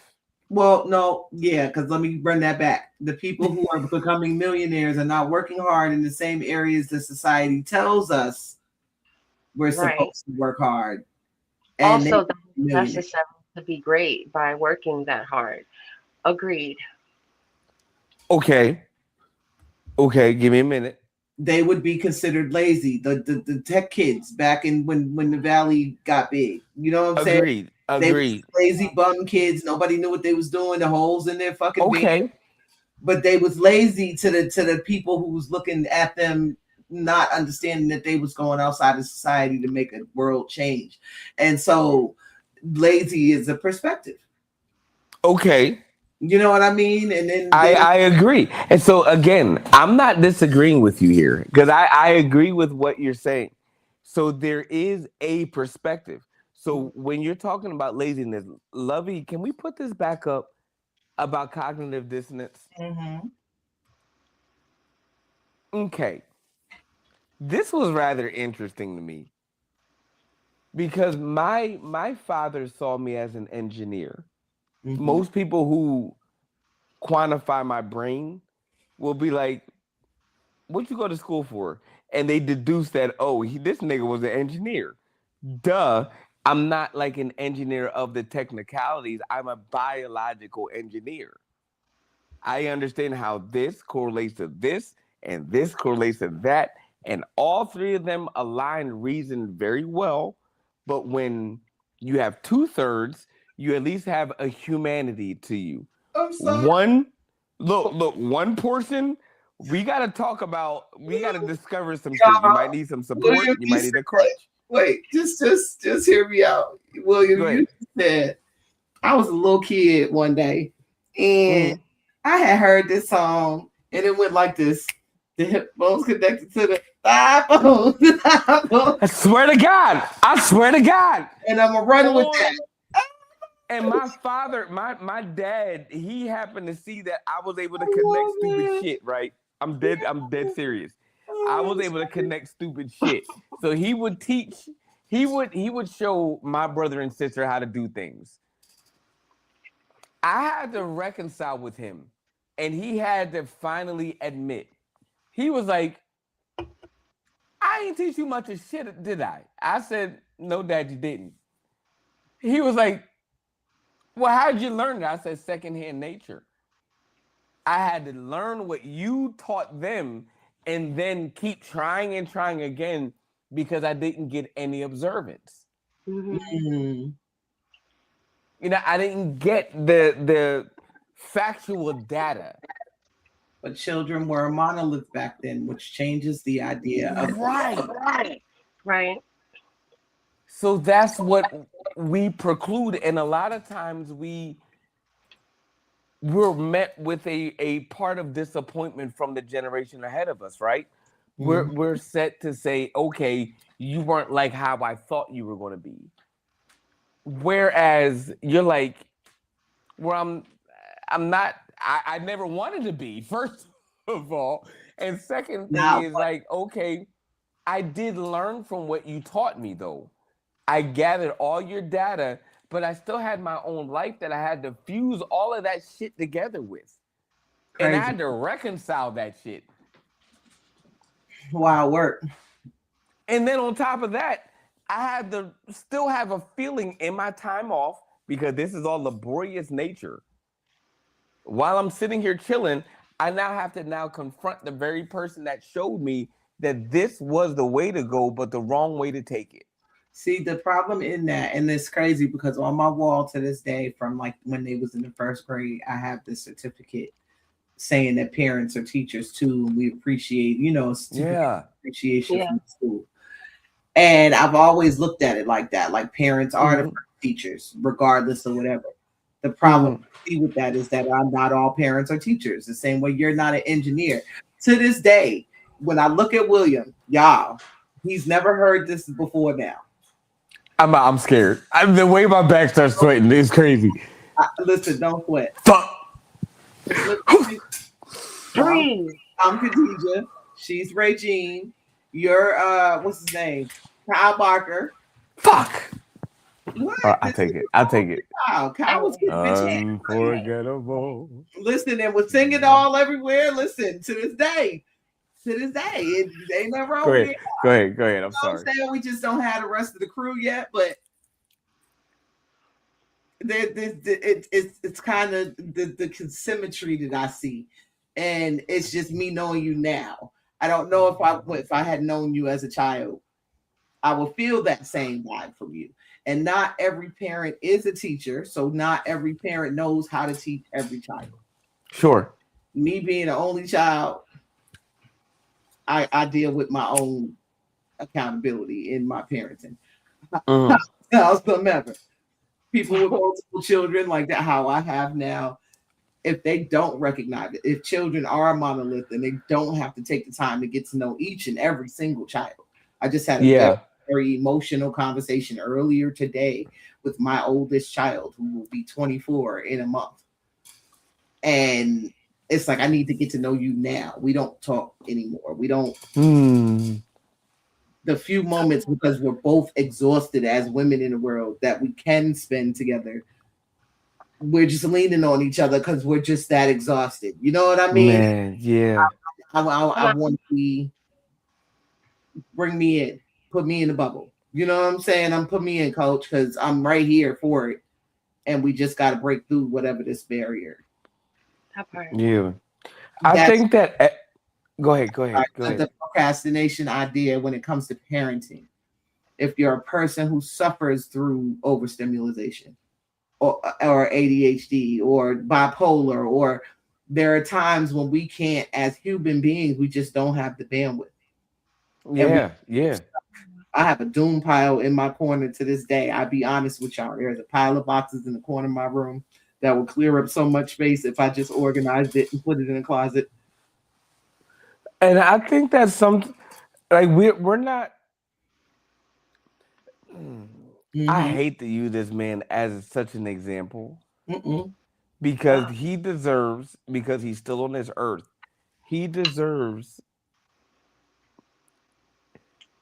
to be viewed in the light that I still see him in a beautiful light. My father,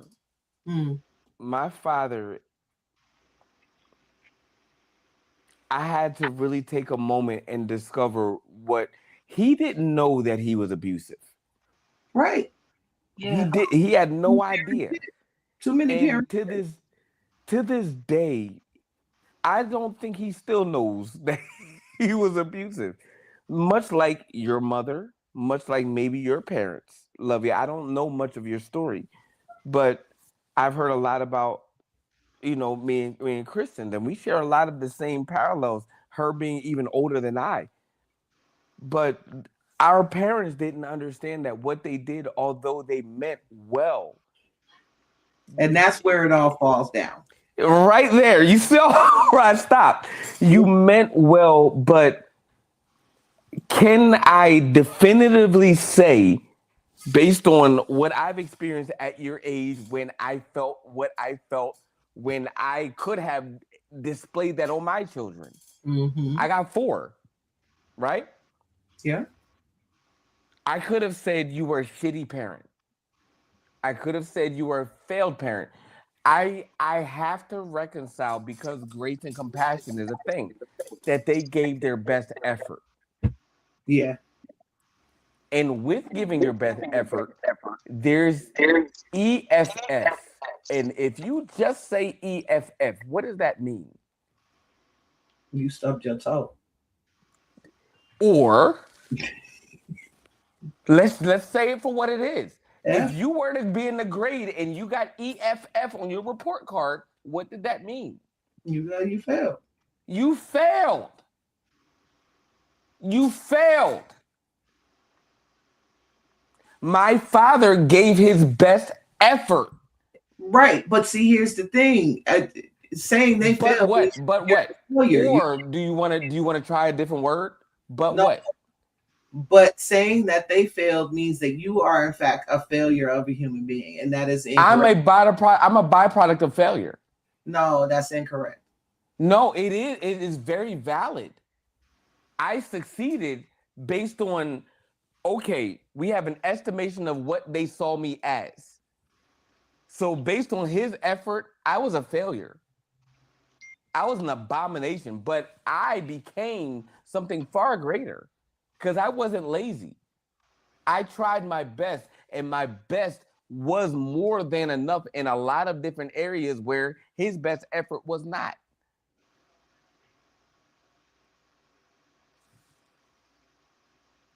My kids, well, maybe 2 of them can say that I had a best effort, but the other 2 can say this motherfucker was diligent. He was consistent. He didn't have an effort because from my perspective and my lens, it came naturally. You see what I'm saying? Yeah. So I can say on one end, and I can give myself a C grade based on all things considered. Here you go with this motherfucker C. Oh gosh. I think it's a pretty good grade. Because motherfuckers be lying about what they think they are versus who they actually are. No, and I appreciate the honesty of it. It's not a good grade. And this is what we're talking about. It's not. It's procrastination can be a result of laziness, but I don't often think that true procrastination is not a result of laziness. Absolutely not. Yeah, it's a result of conditioning, like she said before. Like it's what you're talking about.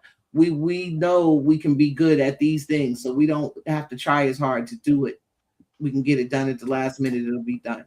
You know what I mean? But does that leave time for experimentation, making your work? You know, does it leave time? But no, because all we ever do is chase dopamine. So if in that moment it's not giving you that high, now you're trying to figure out what to do next to get the high. You know, here's what's interesting, because you and I, although we agree to that 90th percent, and that 5%, I'll rightfully share between you and I. The 5% goes to you, the 5% goes to me to make it 100%. What's interesting is that I kind of like started paying attention to Lovey, and she doesn't have that dog in the fight, but she's kind of like just observing the nature, because we agree there was an efficacy that we can deduce that we could have learned a lot more. However, what I will say, even from Lovey being younger than me, and you having an affinity for her grace in some areas, Lovey, I'm curious. I'm curious. How do you see laziness? You know what? How do you see laziness? And you did ask a question. I want you to expound upon that question that you did earlier this week. And do you have a difference between laziness and best effort? Do you have a thought between them? I do, in two different extremes. For me, growing up, my father was what you would call the abuser. As a child, growing up, I understood that it was abuse, but he didn't get that. And it wasn't until I was an adult and got a full picture and story of his upbringing and the man that he was and family, because he kept a lot of secrets. He was very ashamed. And he couldn't put that into words. Even unto his death, he wasn't going to say it, but he gave everything that he could possibly give. So if we're talking effort, I'm going to give him an A, because from what he did give, what he did teach, at the beginning, he was like, you're a girl, go hang out with your mom. It's time for church. It's time to go figure out how to cook, all that other good stuff. And I have a bunch of older brothers. I mean, like more than 6 or 7. And he tailored them to be the men that they are today. He equipped them with all of everything. They went hunting, fishing, they dealt with finances, they did it all. If we had a vehicle, we didn't take it to the shop. They built that car from the ground up. They didn't have a car if they didn't do that. So if you wanted to drive, you weren't getting a brand new car. You were going to build that from the ground up. You were going to have the fortitude, the knowledge, all of that. You were going to know it all. And watching that made me so envious. I'm the only girl. There is no other me. I didn't have a sister. And at the time, from what I'm looking at, what my mother was doing was basic. It was nothing. It was demure. It was quiet. I wanted to know everything. And he was giving all that effort to me in the wrong places. Like, what you're teaching, not only do I see it, but I want to be a part of it. I want to know it. I want to grow it. And to him, what I'm doing is lazy. I don't want to cook. I burnt it on purpose. I wasn't even trying to give that effort. I can't say that out loud to him, but yeah, no, I'm not giving that. And so it's like in today's time, I'm saying to myself, well, I do know this, I do know that, I do know the other, but all together in its wrap, laziness to me is not putting forth everything that you're capable of simply because someone else can do it. And not that you're checking behind to make sure that they're doing it right, because whatever they do, that's enough. I can understand burnout because I've experienced the burnout where I feel like I'm doing it over and over and over, like some type of insanity, and it's not growing anything, it's not building anything. But I really, to the root of it, to the heart of the matter, feel like those words are so often confused. We don't get to the bottom of it. We don't say to ourselves, well, I'm not going to because of this. Instead, we just dress it up as this is the title and this is what it's called. And I feel like most people aren't really lazy. And sometimes when people procrastinate, some of it has to do with, like, one of my children is autistic, and some of the things that he does when he started in classes in mainstream school was, it seemed like he was lazy. He doesn't want to do the test. He doesn't want to do his schoolwork. It Because it wasn't challenging him. It was nothing. It was so basic to him that the math teacher would start a lesson, and about 15 minutes into it, he's already decided he's figured it out, and he can now basically teach the class. He's already acquired all the knowledge. But to them, he's being lazy. He won't show the work. He won't do this. And I feel like that's a host of our community. That's how we're looking at it. That's how people are looking at us. And it's so weird how we are the most innovative, creative, intelligent, beautiful, magnificent creatures. And that the connotation behind it is because we don't launch out and do it, we must be lazy. Some of that actually is just fear. Because if I do it, isn't it going to be stolen? Isn't it going to be rebranded? Isn't it going to be redoctrinated as someone else's gift, someone else's talent, someone else's success? Am I going to get those accolades that I so rightfully deserve? Am I going to feel like I accomplished something? It's a lot. You better preach, baby. Look, you better tell these folks the truth out here, because you ain't speaking no word. You bite your bottom lip. Listen, if y'all did not hear that good nugget, once you hear it, you're gonna bite your bottom lip. That was savory. Kristen, go ahead. No, I don't have anything left to say. Like, no crumbs were left. Everything you just said right on target. I think that people oftentimes use things like laziness and procrastination avoid the things that they don't know how they're going to do. Do you think that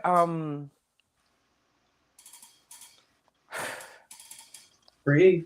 I'm going to answer this on my own too, and it's, oh God, I'm going to burp this one out. But take your moment. Is there an area that you're operating that you know you're gifted in? Are you being lazy in that area right now? This is like conviction moment. I'm going to do the same thing. I'm going to be honest about mine. Would you like for me to go first? No, I'm going to be honest about mine too. Okay. Okay. I don't feel that it's lazy because it's just not operative right now. It's not necessarily a choice to not do it. It's just not do it. That's fair.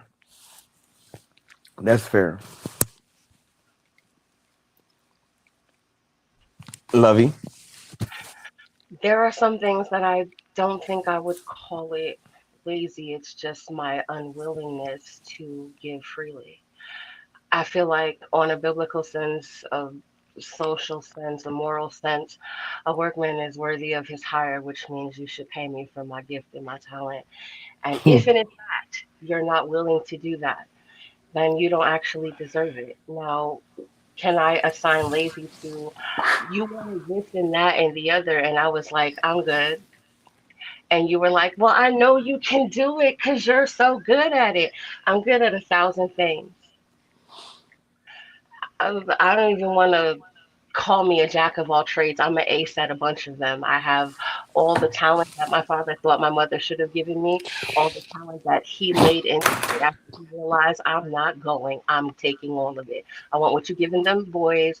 I want my mother's giving me everything that granny laid aside. I want all of it. I'm the child with the 1,000 talents. I'm gonna run at it. Now. Yeah, I'm really, really good at it, but you guys me so far. So is there something that I could be like, oh, you're a little bit lazy about it? I'm a little bit lazy about promoting myself in the fact that me going outside and promoting my gift, no matter how talented it is, people aren't willing to do what they're supposed to do. They're willing to pay for garbage work. They're willing to pay for trash food. They're even willing to pay for trash food. And that's as long as it's sort of edible. And that's fine. Mm-hmm. But am I going to go ahead and prostitute my talent at a low rate base, Walmart prices for your comfort? Absolutely not. I received that. I do agree with that. For those that are watching and those that are going to be watching, that's the question for the floor.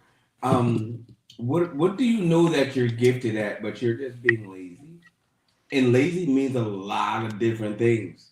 It means like, you know what, like Kristen said, sometimes I'm strong in an area, but I haven't been given the push that's necessary. Or you may have a lovey design where you have 10,000 things that you're great at. What do I focus on? I'm kind of like a cross between both of y'all, where the person that kind of trained me to be great was jealous of the greatness. And as a result, you develop what's called Stockholm syndrome. They stifle you. Go with this Beauty and the Beast bullshit. I thought we were doing this again. No. I'm not adding nothing to do with Beauty and the Beast. I promise you. It has everything to do with the conditioning of being great as.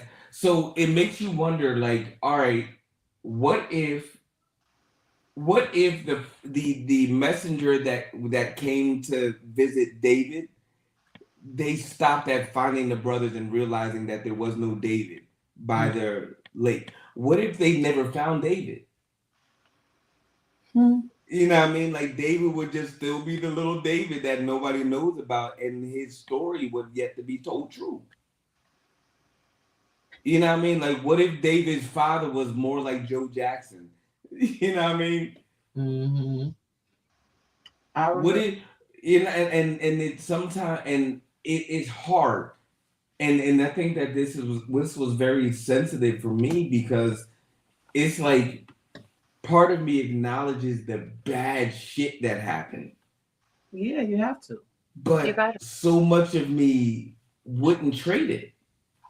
You can't.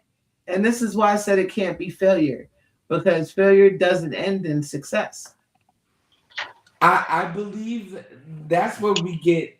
I think that quitting something doesn't end in success. Right, but consistent failures. I think that if you double down. So, for example, nobody gives me credit until they try my macaroni and cheese.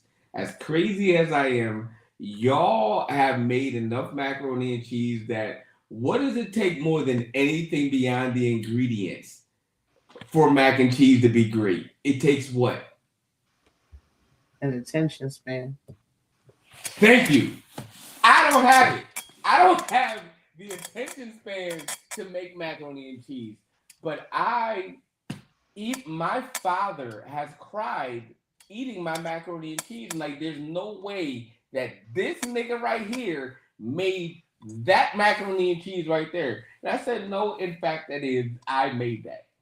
That was me. I took the time because I like to make mac. That's the one thing that I can bake well. I can't bake a cake. I will burn the fucking house down. Cookies, you gonna get Frisbee. I can't do it, but I can bake some shit out of some macaroni and cheese. Literally almost burned his house down twice. It gets bad. I got liability, bitch. You don't even know. It gets bad. I think he playing. I just want to let y'all know it ain't a game out here. When we tell y'all, we telling y'all the truth. I've watched him almost burn his house down just talking on the phone with me. walking around the house cleaning. And it be that all you gotta do is cut the square and put the shit on the tray and put it in the oven. Smoke detector is going off. Chris was like, "What is that?" I said, "Fuck, I got cookies in the oven." And Fran sliding through the house crazy. Listen, yeah. What happened? Rolled my knee over, busted my ankle up over some pre-made cookies. But mac and cheese is something that I really take a lot of pride in. But see, that's mm-hmm. Because you don't take that sort of pride in everything that you do. This is what we're talking about. Like, those people who are just gifted in a lot of things wind up getting the shaft. Why the fuck is always the ones as the motherfucking finder? Well, today's price is never yesterday's price. And I don't see damn one of y'all bitch ass niggas haggling in Walmart. Stop playing with us. And you're absolutely right. And here's what I reconcile, right? What I'm good at is what I'm good at. Right?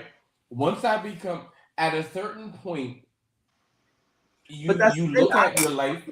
I would pray nobody's out here trying to sell on something that they're not good at. Well, there are people out here, so let's reconcile that, resolve that. There's 80%. 80% of society is doing that. Why? Because they want to live in a world better than where they exist in today. You don't want, as much as you don't want to feel that. Thank God you're not one of them. But there's 80% that do. They want to believe 80% of the world wants to believe you because they think that you're happy. I am happy. Right. So 80% of the world wants to believe you. But here's the thing. That 80% doesn't want to go through what you went through in order to attain the happiness that you have today. Hope did that. So hopefully y'all won't have to go through that. This is the whole idea of lazy. Like there's I think the Haitians taught me the saying. It's like if the rich parents breed weak kids, basically. Yeah. Poor parents breed strong kids, which, you know what I'm saying? Because the generation that got everything handed to them because their parents got it hard, turn around and don't have the skills, which is what the question that Lovey asked, would today's generation survive having only the information our grandparents had? I don't believe so. If and in fact, every generation in between has the information.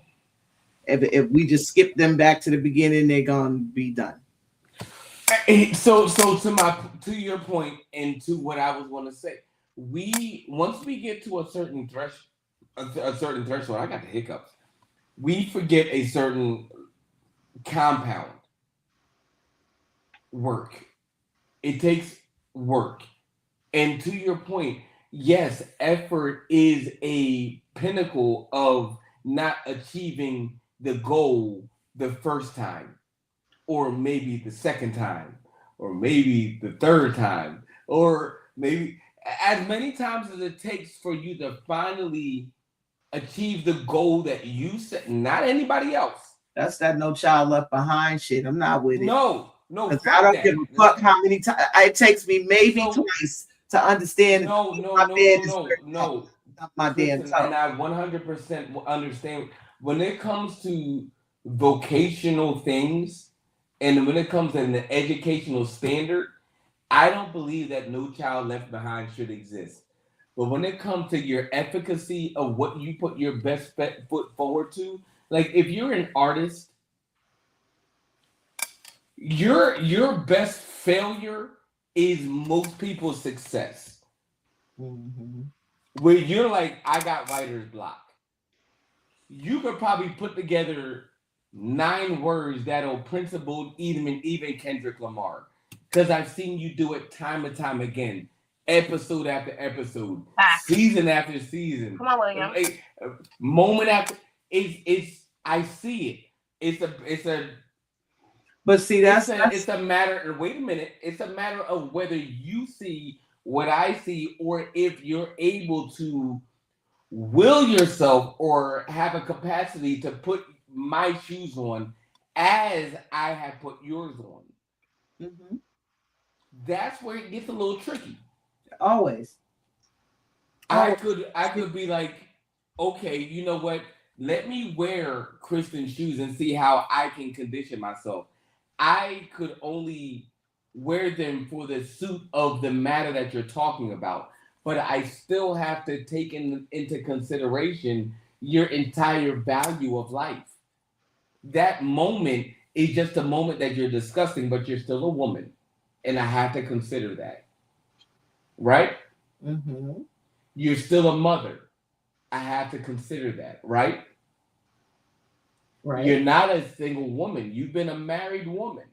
I can't deduce how a single woman with a lot of kids can fabricate your reasoning because you were married and had all your kids. So I have to think about that. And if I don't, then I fail at the idea of understanding who you are by nature. So this is a perspective thing, right? Because you're not the first person to say this to me. There are so many times where people are like, yo, you're the good girl. And I'm like, what? Yeah. Because in my mind, I'm still old as fuck with 4 kids out here trying to date somebody. You know what I'm saying? Mm-hmm. It doesn't dawn on me the fact that, you know, and I don't have anything against multiple parents or whatever. Sure. It doesn't dawn on me the fact of how other people view that stuff. Mm-hmm. You know what I mean? Because it's like, I don't take it any other kind of way other than the facts of the situation, like you said. Sure. You know what I mean? But it does come to that point of action where you do get stuck in the thought process of it all. Mm-hmm. I don't necessarily know what I want because I'm in a completely different situation than I've ever been in for the last 20 some odd years of my life. So now I got to figure out a whole new game board. You know what I mean? I don't want to say it's definitely an adventure. Mm-hmm. You know, but people often do take on that negative view of what they're doing with their life. Okay. Mm-hmm. Wait. No, because I'm glad we got here. Can I say checkmate? But I love this moment. Checkmate right there. I love that. Because the reality of it is, I think that people walking around, we do all of this. Oh, you gotta love yourself and self-care and love yourself. But y'all motherfuckers do not like yourselves. Mm.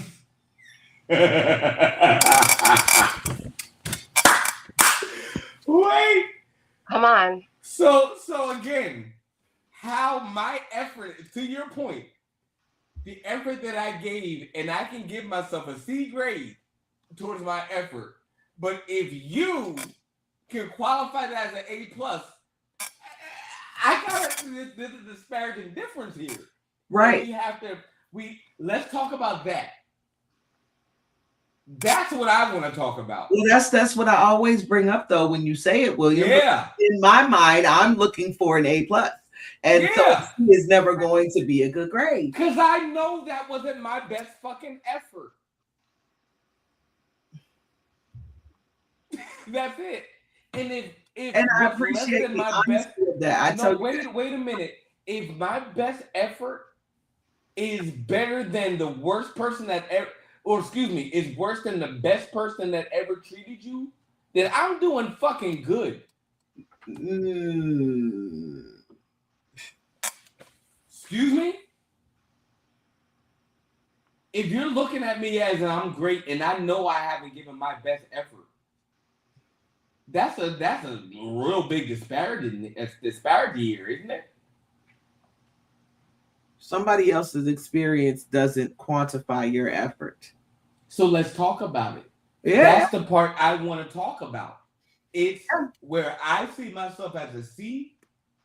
Now, I know I've done a lot of great things. Fuck it. I need a Pulitzer and a humanitarian award for half the shit I've done. If you want to give me an award, then I'm going to take mine diligently and with humbly and respect. I no more than you, no more than loving. We all deserve our own award of humanitarian because we have saved some lives out here. Excuse me. Yes, ma'am. The statements and comments of the gentleman down below they're not the statements and comments that or ideas of Chestnut Checkers or any of that. Oh, fuck y'all. Oh, listen. No, you're absolutely right. Because in reality, you have no clue how much chaos I've loved causing throughout my lifetime. Oh, and I have here and act as though I deserve a Pulitzer Peace Prize because I've been Nobel. Give me the Nobel and the Pulitzer. I was on Demon Time book about this shit. There's going to be whatever that epicography word is that ends with IC is going to be great. We deserve it. Why? Because one thing that I know about you and one thing you know about me is when you told me I did something wrong, I had to come back to you and say, you're right. And I had to try something different. When you were like, oh, F this, William, I've actually heard an apology come out that tone of yours. And you said, William, you were in fact not crazy like I thought you were. And you deserve an apology and a little bit of changed behavior. That doesn't make you but that is a 0 out of 100. That's right. That's the journey. Do you remember the bullshit that I got into with the boys that time over the phone? Well, you rate yourself and I wouldn't back down on a 10 and they was mad as fuck because they looked at I'm a 10, bitch. I'm a 10. I don't know what the fuck you're talking about. Yeah. And anybody who fucks with me is going to believe that. So I don't give a fuck what you're talking about. Like, did you know that based on that conversation, I had to reassess how I viewed myself? Because y'all are asking me what I rate myself. Y'all are not asking me what I think y'all want me to be. Y'all are asking me how I rate myself. That was that Kevin Samuels bullshit. And I called it from the door. No. Now I see where they saw it as Kevin Samuels-esque, but I was looking at it all things considered. And you chopped my shit down in private. Do you remember what score I gave myself? Wait a minute, Lovey. Watch this shit. This is some trauma shit. Do you remember the average score I gave myself? Out of 10. Out of 10. All things considered. I gave myself like a 3.5 out of 10. Bad bitches was on there. She gave herself a 10. A 4. Bad bitches. I'd have fucked her then and there. Bad bitches said, oh, I'm a 4. Yeah. And I had to really. Oh, so you're perfect. This is what they did to me. Oh, so you're perfect. No. Yeah. I didn't say that. I was curious as to what she was qualifying herself. This is what they was asking. You don't have nothing you can work on. I never said that. Y'all asked me what I view myself. I view myself as a 10. She sure did. She sure did. Oh, well, I feel like that's just wrong. You feel like you're above everybody else where you think you're. No, I think I'm the shit. And I don't give a fuck what y'all think. Period. And I think when we get to calling people lazy and saying things about how they're procrastinating without understanding why they're procrastinating, it's that same type of mentality. You're trying to block somebody into what you think they should be. I don't give a fuck if nary none of y'all niggas will fuck me. Because there's 4 million other niggas. Sure. So I think the more important, I not even the more important, because these are all crucial ingredients to become just a little bit better if we put forth the effort. And this is to Kristen, this is to Lovey, this is myself, this is to the chat. Just in your estimation, what can you do a little bit better? Now, here's the catalyst. We're gonna bring in fear, because fear causes us to do things that we know we can do that we just won't do because something that somebody else said or did doesn't allow us to progress forward. what is one thing in your opinion that you know for God's honest sake you're gifted at, that you, let's say today you're going to put a declaration, I'm going to put my best foot forward on this. Like, let's cement some shit. I'm for resolution, and I want to put some shit in cement. I don't know if it's something that I would say I'm gifted at. However, what I can do a little bit better is recognizing myself the same way others see me. Recognizing that if everybody around me is calling me lazy, there's a reason why. Well, what if everybody's calling you great? Why do you continue to be lazy? I would have to continue to figure out the why of it. Because I personally have always people to tell me I'm beautiful and smart and loved, and I did not believe it until later. So it was one of those things where it really is a conscious choice on my part to say, I can.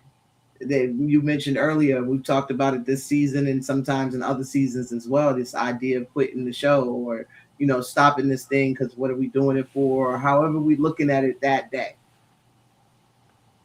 But there is that part of you that says no, because why would I quit? Why would I stop it? What made me start it that now I want to stop it? Yeah. You know, I want to be better at making sure that I am a person who was raised on the adage, think long, think wrong.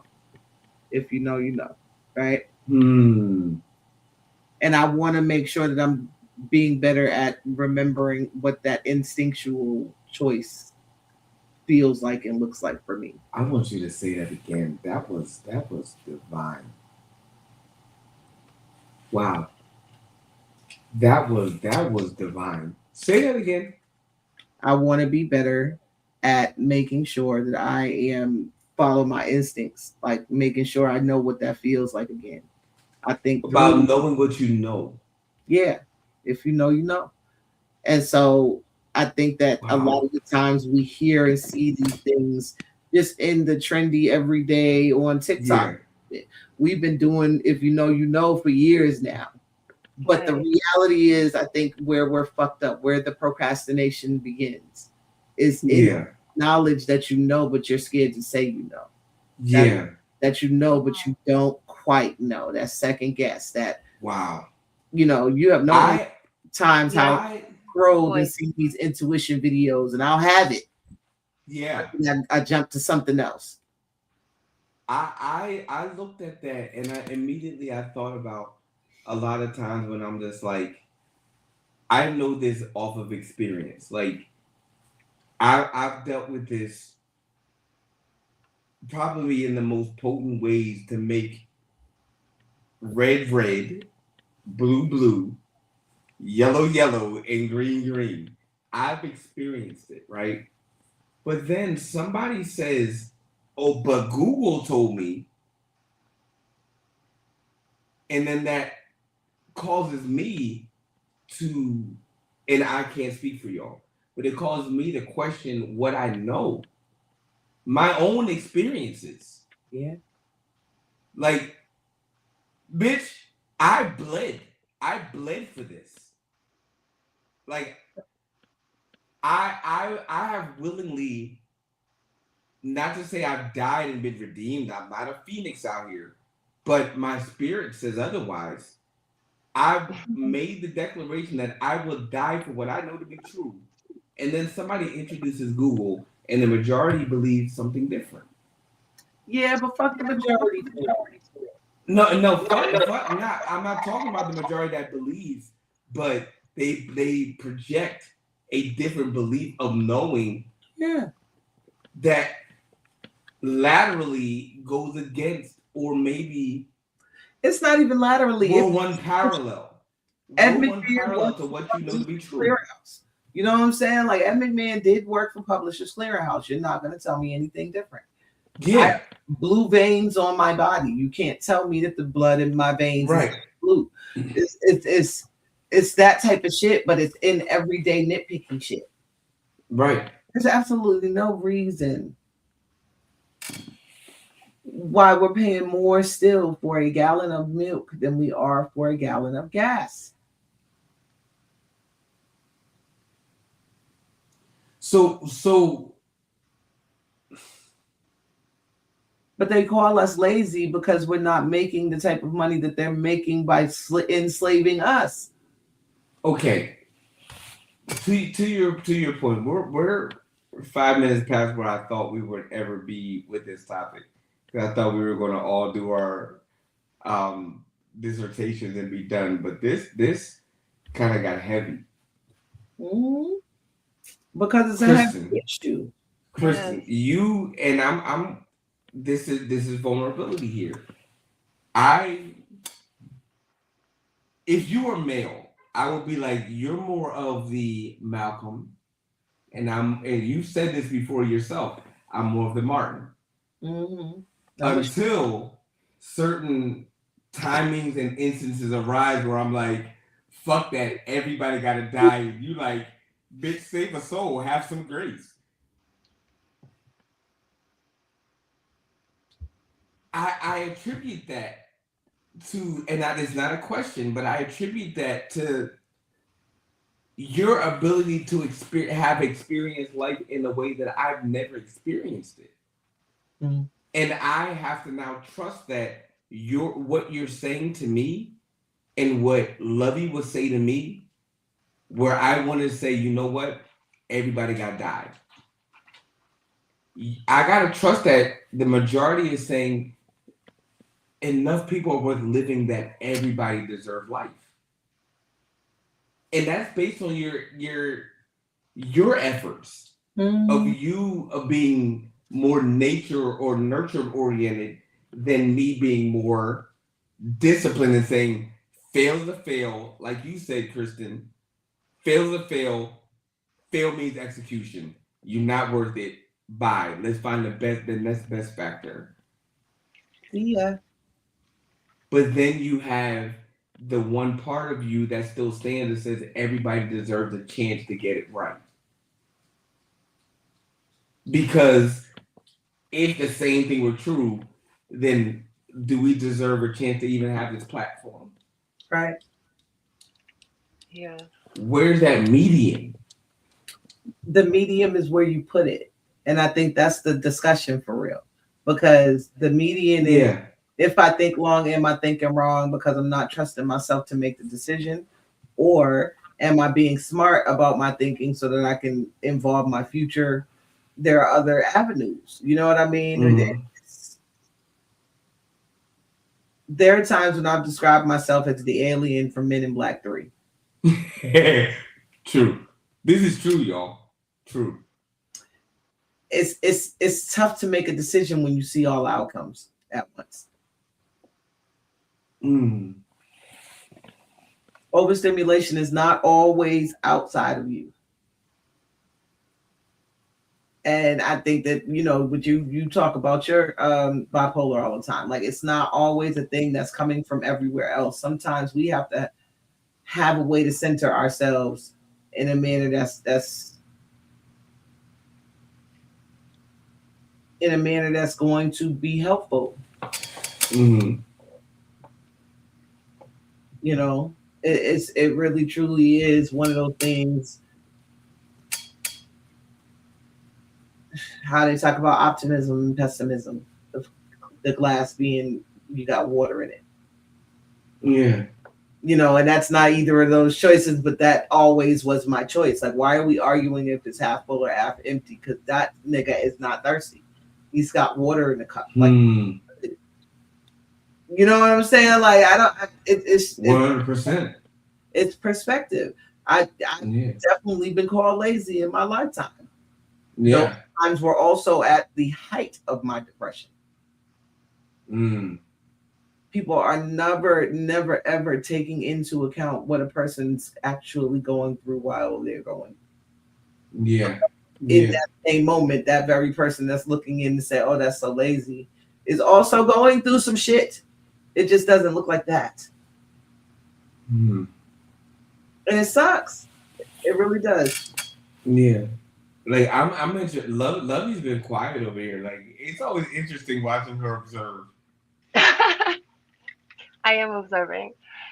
I'm listening to both of you, and I feel like a perspective plays such a major role. And I've been called lazy too, and a waste of talent as well. And simply based on the fact that I refuse. They start using words like potential. That's basically what they're saying. Right. Exactly what they're saying.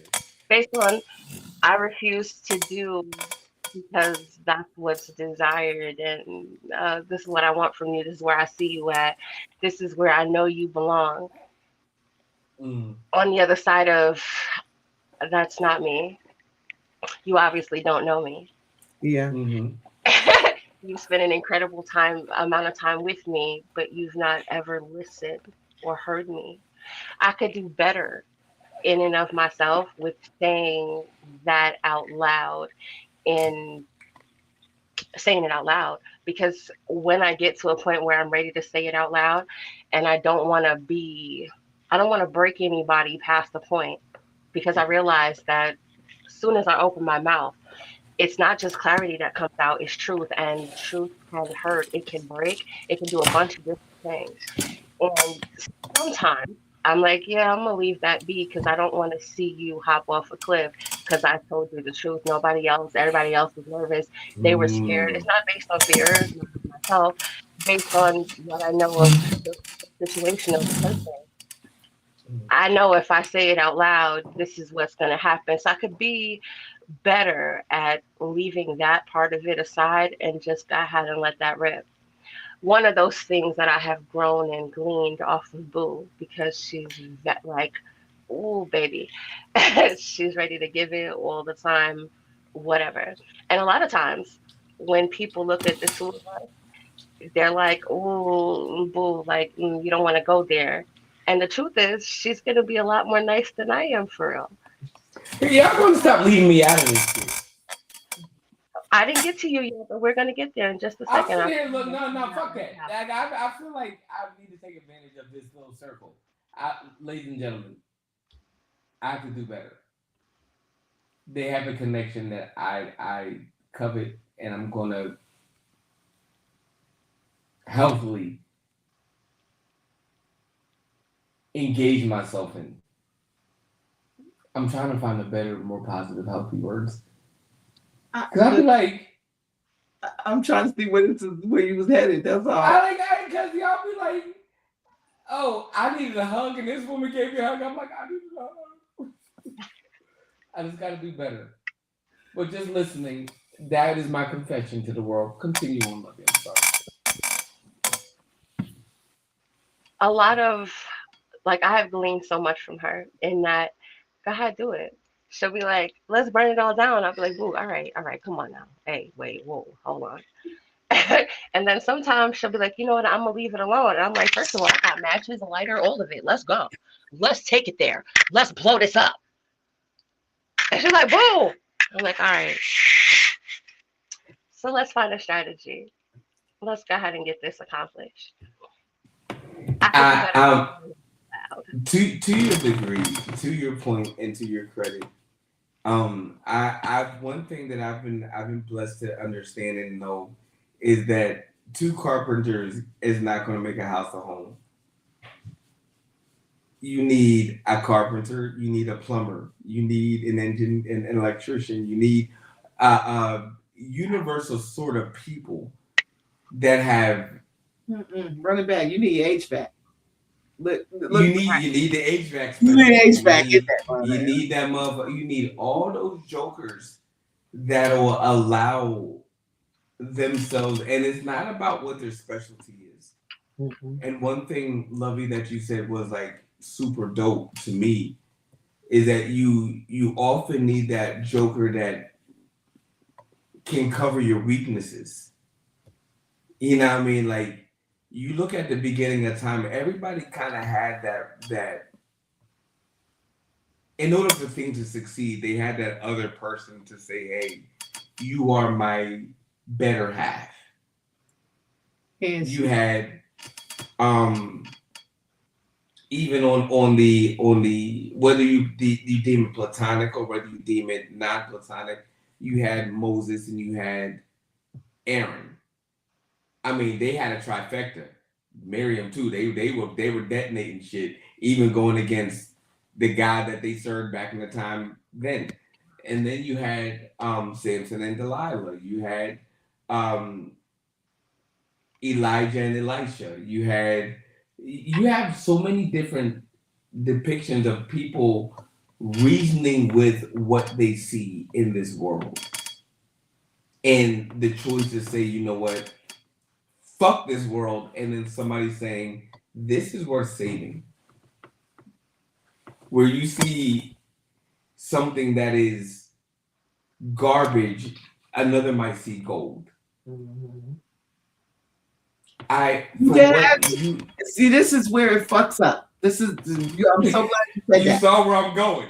Because the problem with society nowadays is y'all get mad because you seen garbage, but as soon as the motherfucker sees gold, now you're mad because you can't see the gold. The shit still looks like garbage to you, but you want it because they think it's gold. No, wait a minute.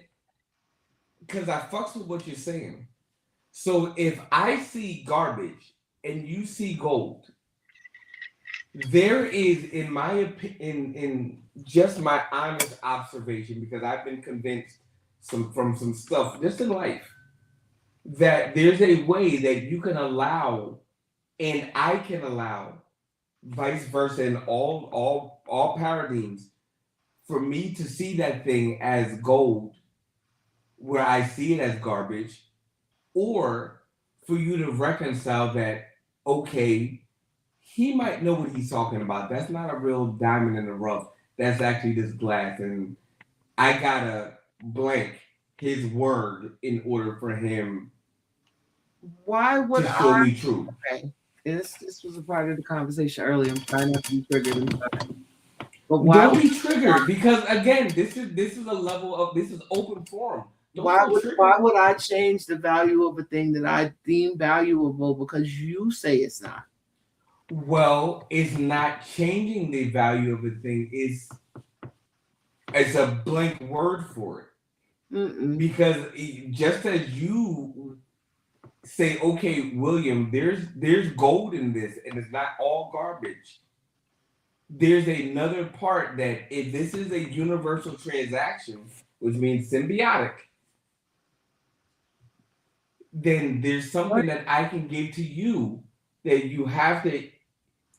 But the setup was the person had the garbage, discarded the garbage, then the next person seen gold. So whatever your experience was to make it seem as though it is garbage, it's not even discarding it. The next person's experience in my mind. So I see where you're coming from. So we're not at the era of condemnation yet. That's how I'm at right now. Yeah, in the context of the conversation. And I think that in the context of where we're at, we don't take for granted judgmental people. Shit. We don't consider them. The people that know better and choose to do better. Right. Not in all areas, but in areas that are meaningful and mattering in the moment. Okay. You following me? Yep. Do I deem you as a perfect person? No. No. Perfect. But I'm still a 10. I would say in most that shit was gonna tickle me. But in most facets, I would say my ability to take a deep breath towards adverse moments, I'm going to give myself a better grade than you. Boom. But I would say on a phase where I need help, guess who I'm going to go to? I'm not. If there was another me, I wouldn't go to me if you were there. Right. If there was a moment to where is I'm all right, boom. I'm already irrational. I blanketed it out. I have me there or you there. I'm not going to go to me. Naturally, I'm not going to go to me. Mm-hmm. And your behavior is going to prove why I wouldn't go to me.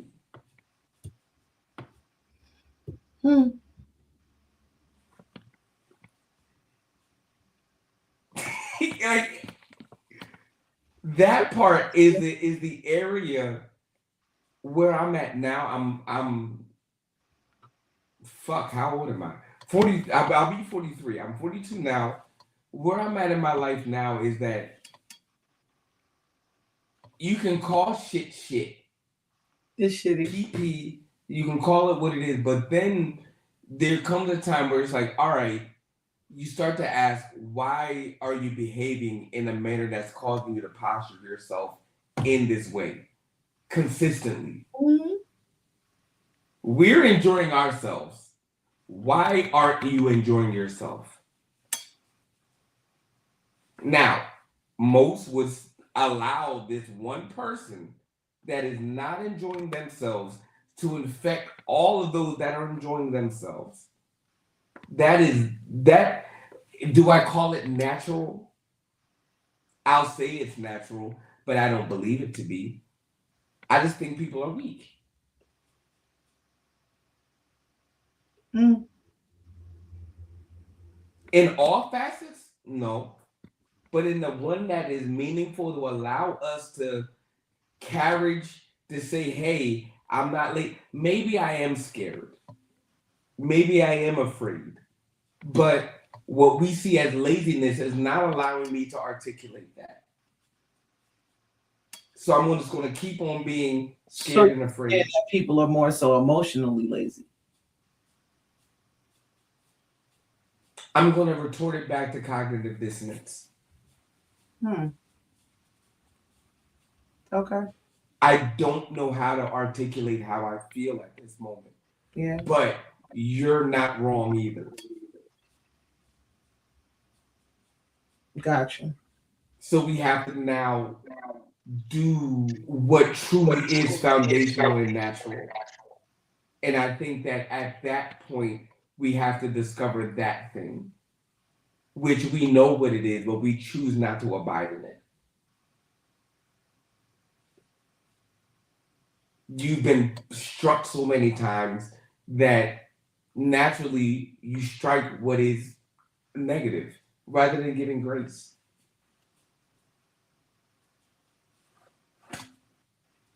A person may have never experienced a hug before. And they'll not one get one from me if they come around. You see my point, though? But I get it, though. I get where you're coming from, but that doesn't. I'm not emotionally lazy. I do the work to be emotionally intelligent to the best of my ability, based on my life experience. So I don't have to allow you to come around me in that space. I don't have to allow you access to whatever. It's a funny thing to me. Every time my uncle calls my house, every single time he does his little greeting, because every time it's a different little funny greeting. He's weird like that. Had me fucking in here one day, like, what is that to me? Sure.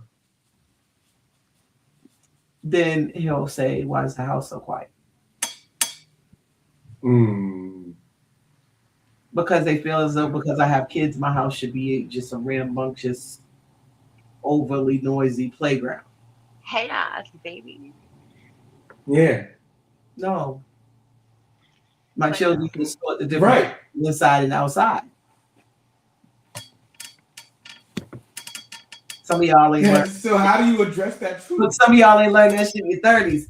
We got to talk about. We talk about the laziness of. Okay, 18, you thought you was grown. You're now 30. That's 12 years, right? 12 years. Yeah. In 12 years, you chose not to learn a motherfucking thing. And I'm supposed to put up with that. And then you want to sit around blaming everybody else for why you didn't learn shit. So if you have a quiet house, right, and this person is insistent that you should have a loud house. How do you address that?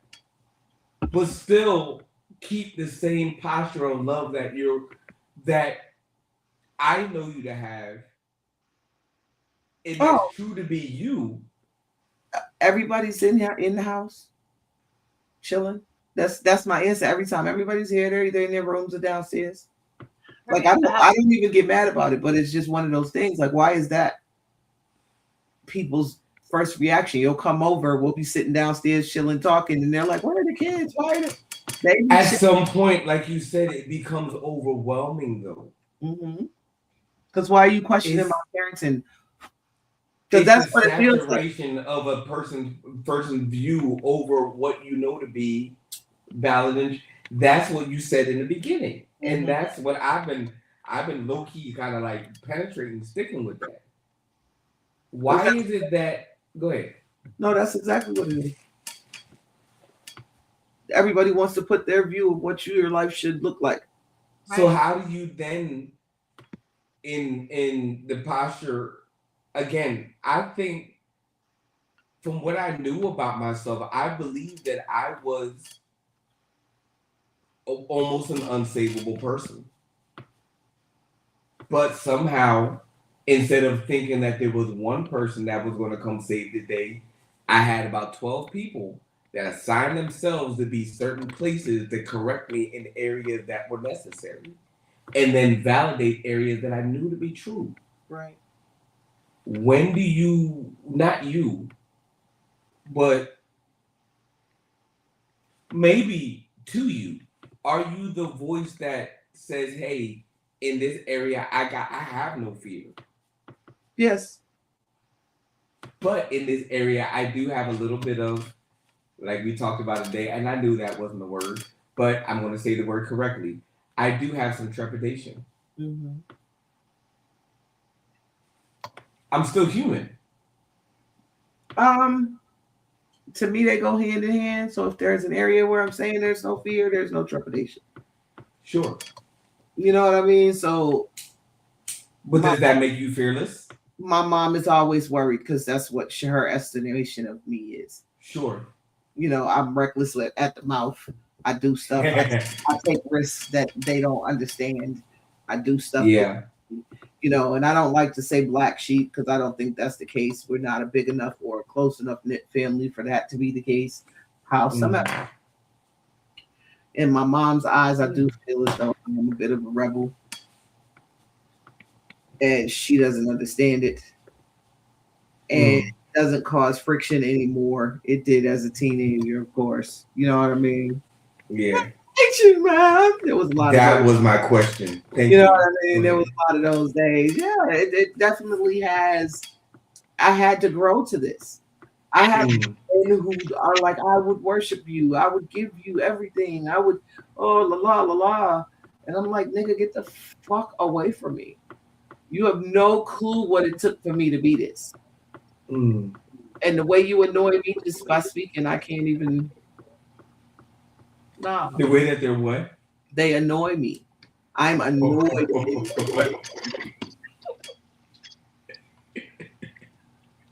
Okay, no, y'all are laughing, but I know both of y'all have experiences. Hear me out. You're having a conversation with a person that you've had conversations with previous.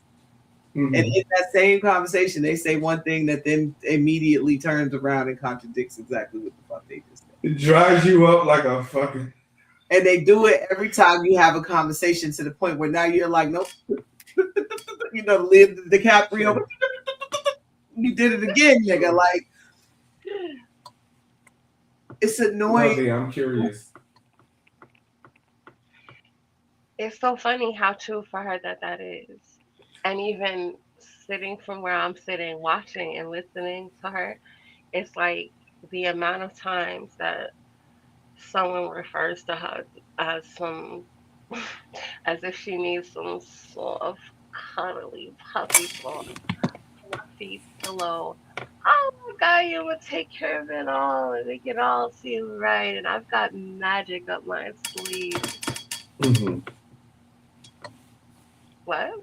I don't sleep. You just negate my entire life and effort and soul and make it seem like all I need to do is provide this key and it's gonna unlock everything and that's it.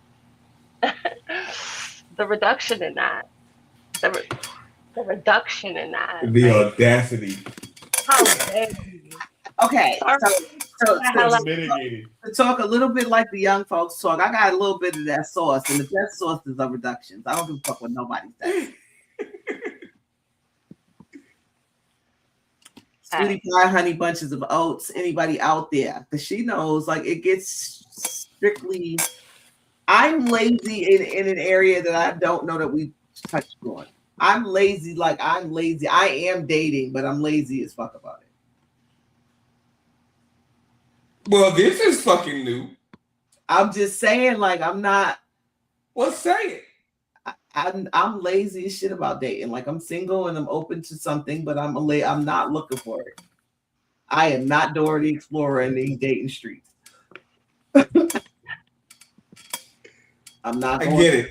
Okay. And then over the bridge and then by the lake to try and find some nigga that's not gonna be there tomorrow. No, I'm not doing this shit no more. Like, I'm very lazy in this dating game. I'm over it. So I will say that. I'll give myself in that area. I'm lazy about working out, as y'all can see. I'm lazy on that. Well, that's perspective. That, that's where it gets interesting. Because I'm going to give you a perfect example. Mm-hmm. I'm on an app, and and you know my mornings, right? The truth about I'm at 5 in the morning, 5:45 on my meditations. So there's a Step Up app, and whoever is watching this from this More Water Step Up app, I noticed you. I'm a health conscious motherfucker.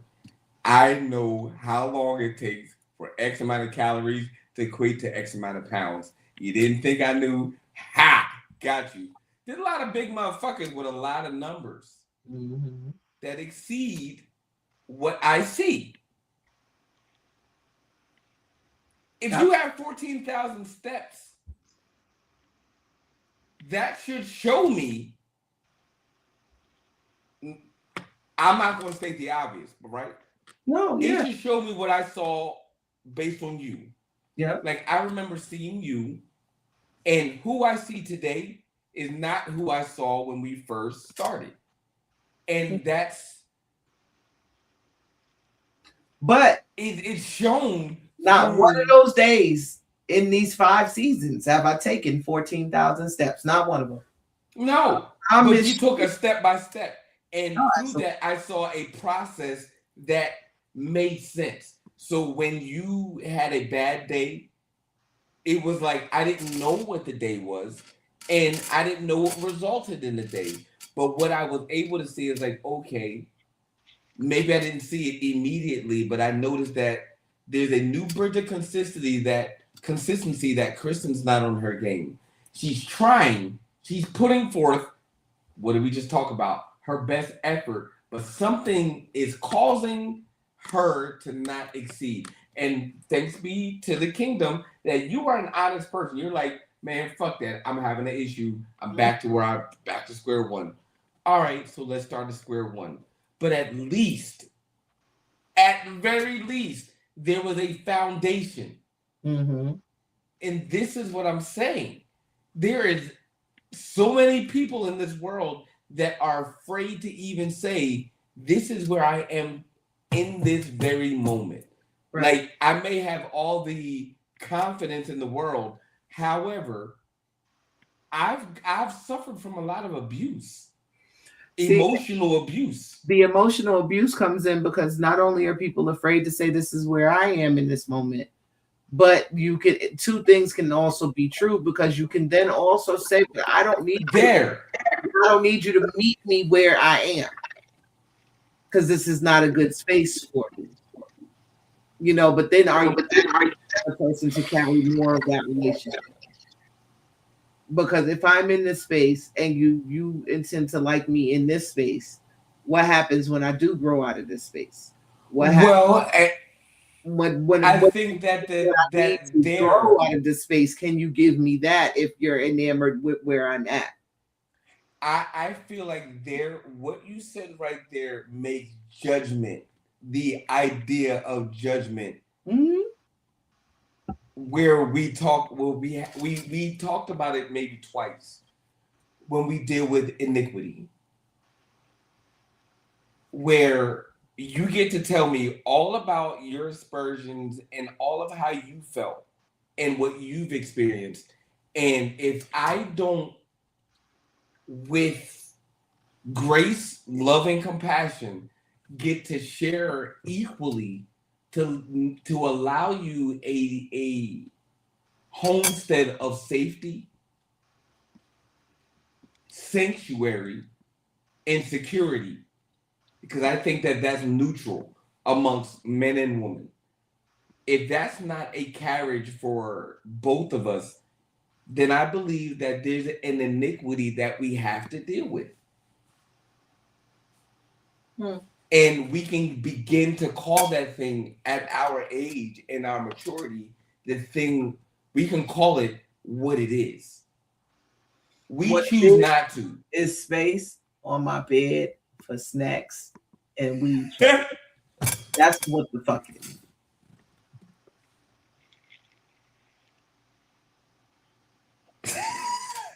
I get it though. But I get it. I get it. No, like I'm tired. I'm tired. I get it. Y'all got to stop being lazy in the worst ways. Y'all want to go vote. See, people are lazy minded. We have been voting for how long? 60 years, 70 years at this point? What the fuck has vote ever done for our community? We've been doing the same thing every goddamn fucking election. Well, getting no different results. Again, and it's hard. It's super hard because both truths exist at the same time. Mm-hmm. It's hard. Do I eliminate the baby step? No, I don't eliminate the baby step. You can't. But do I call the baby step greater than what it is? No. Here's what we've done. Participate. We've oversaturated the baby step. And that's where I understand you. Yeah, and I said that the other week too. Like, people get to one point in their therapy and then they stop. Right. I feel better. So once I feel better, I try to glean off of that one momentum, that one area of momentum. I would like more time one of these weeks to do an episode where we talk about this idea. We're talking about procrastination, and I think that the one thing we haven't really touched on, you do keep bringing up fear, but it's fear of success. Like, people have no idea where that next step is going to take them, and so they stop. Yes. And that's what I was alluding to the whole time. Mm-hmm.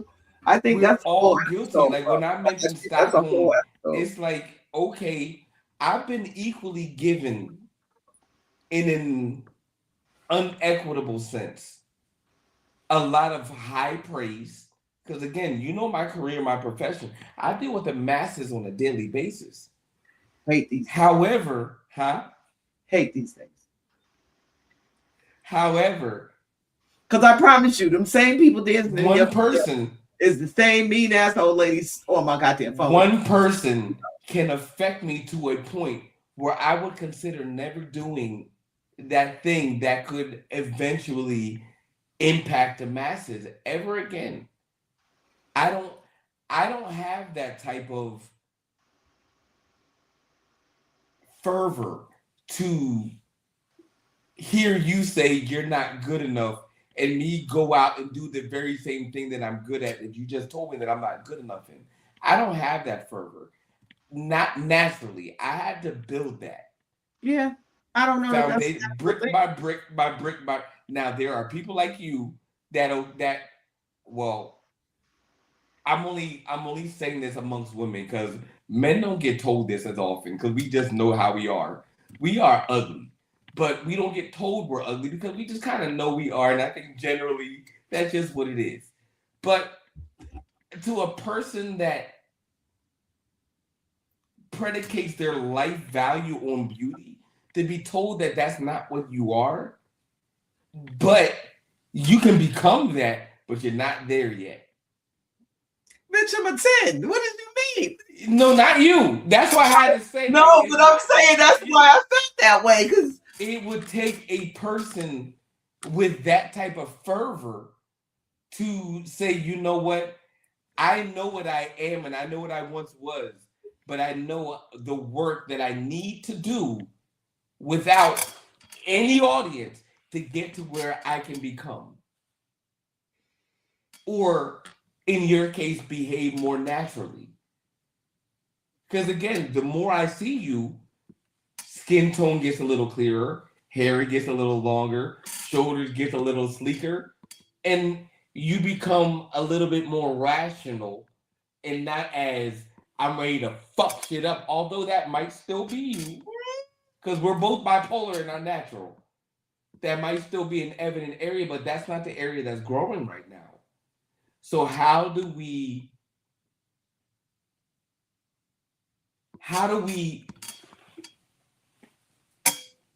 without lessening the area that we know to be true? Because both areas, again, they're all true. And this is what we talked about. Most of our society right now that we live in, from like 75 to like 86, we all live in that same bipolar conditioned mind. We have that area that we want to grow that's been deprivated, and then we have the area that's super strong that we want to yield. What is this from, Boo? I've heard that before. Mm-hmm. It's a quote from, we heard it in a Mandela speech, but I believe that's what it is. In a book by Marianne Williamson, A Return to Love. Okay. I think it's called Reflections on the Principles of Course in Miracles. When you were talking, that's what I was thinking about. And I was like, oh, I know this quote. Let me go in. I can't wait, because the reality of it is I've always seen us like that. Like I'm trying to teach my older kids now the equitable ideal between psychiatry and psychology and our actual spiritual gifts. And how we have to understand that there are spiritual gifts so that we don't allow the doctors to take those away from us. You know, I remember having to say to one of my twins' teacher, y'all keep calling me up here and I tell y'all what to do for her every time. If you choose not to do it, that's on you. However, what I'm not going to do is beat the personality out of my child because you want her to be autonomous with 30 other children. Yeah. Y'all are expecting abuse. Y'all are trying to force parents to abuse these children so that they act right, so you don't have to deal with nothing in your curse of your workday. I think that's when it gets scary. I will not react the way y'all think. I will be here to advocate for my child every day. If we have a problem, then we can have a problem.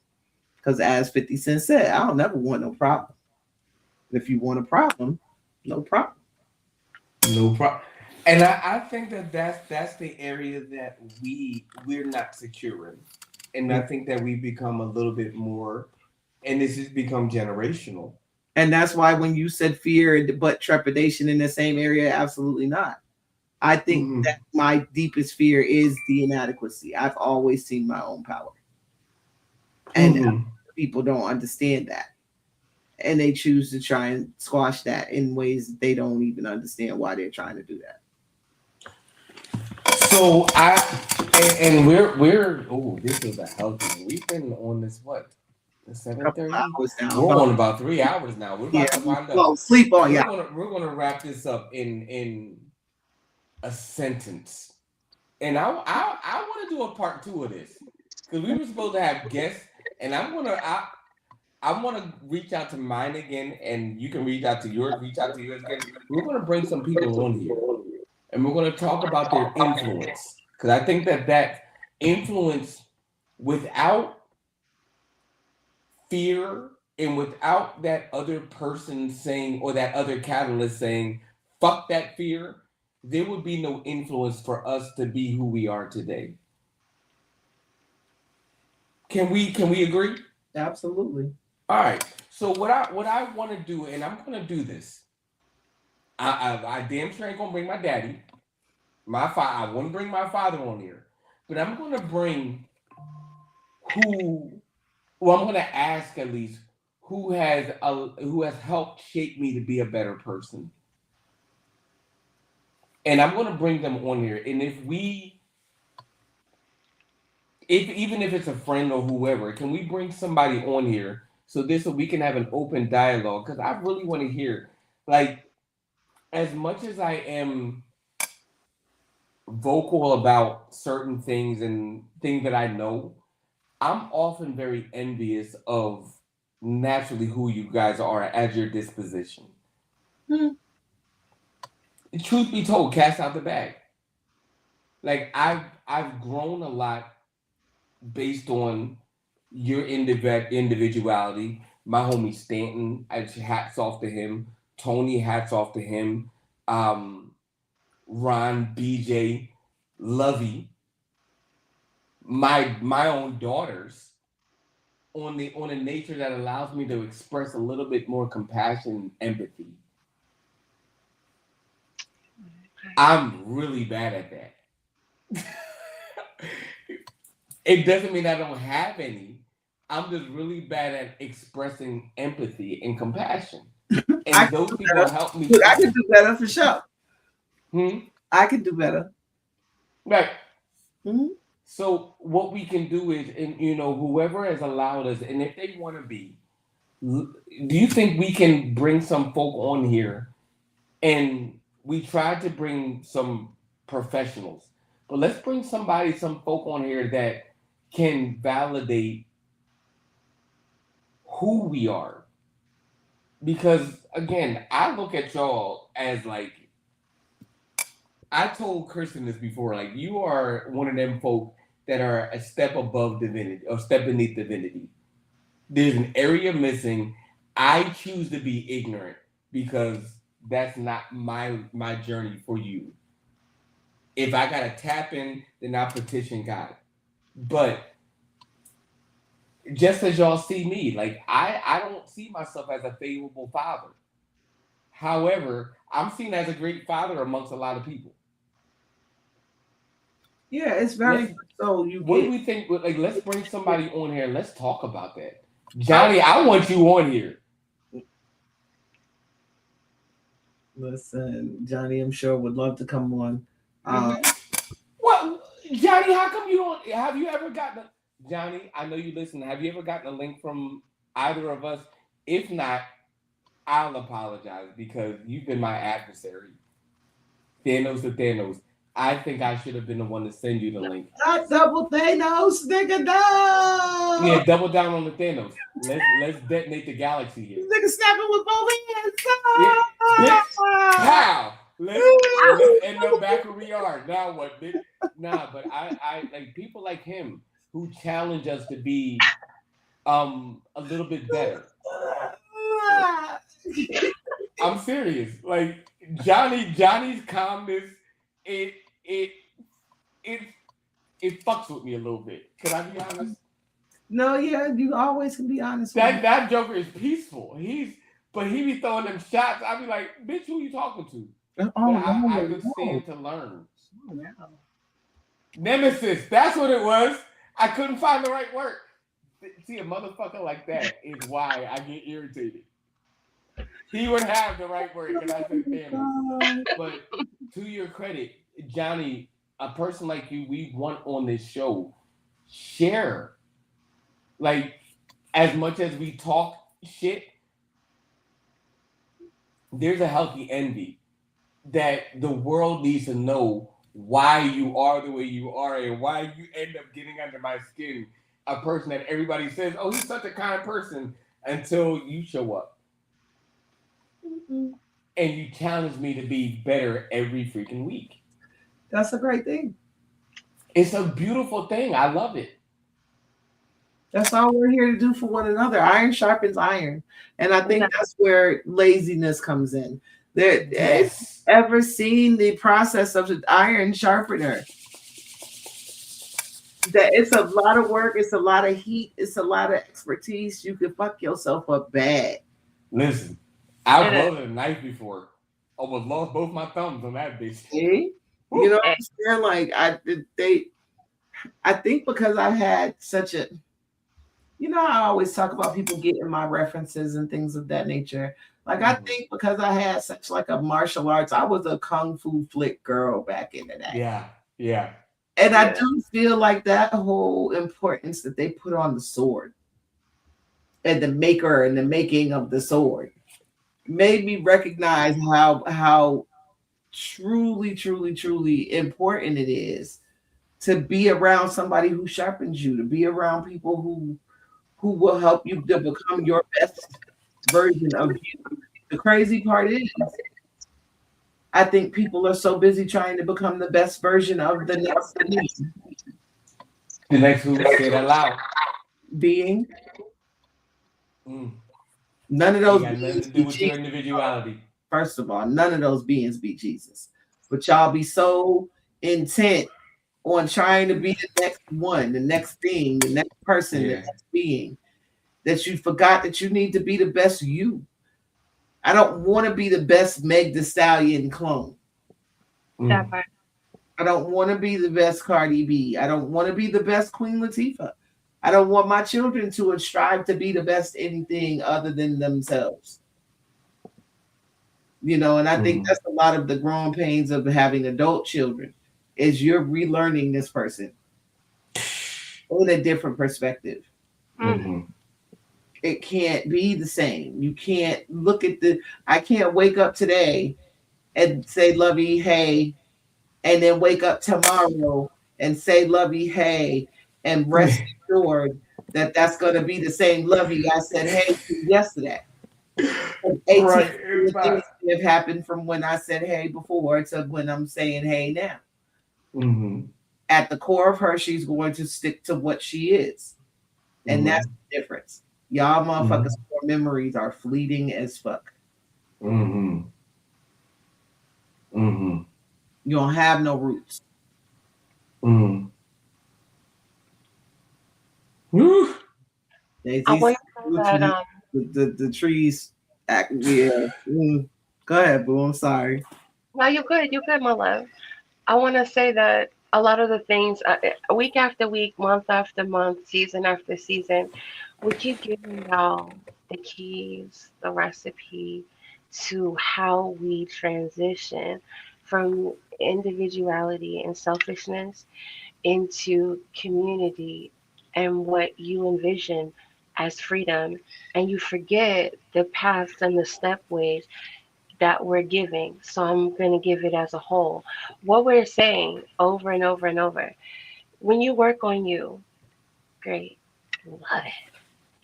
You don't have to emulate anyone else because you're perfect in all of your imperfections. And the great thing about community is it is iron sharpening iron. Because when I don't have to be the whole package and I can lean just a little bit on Kristen. I can lean just a little bit on William. I can see in William, oh, I love the way you expound on things. You better go ahead, brother. Okay, I'm with that. And when Boo says to me, Boo, come on, tighten up. We got to get it together. All right. And if you know what? Let me see it. That's all of our gifts operating in one as a whole. And now you have a full picture. But see, you can't really have a full picture if there's no community. All you're getting is pieces. And if y'all open up a book, right? Whether it's the Bible, the Quran, or whatever, here's what you're going to find. We're all pieces of the exact same body. And when we work together, that is perfection. It's crazy. That's exactly why the individual is imperfect, because it isn't really full on whole. All of it working together is what creates that bond, that unshakable truth.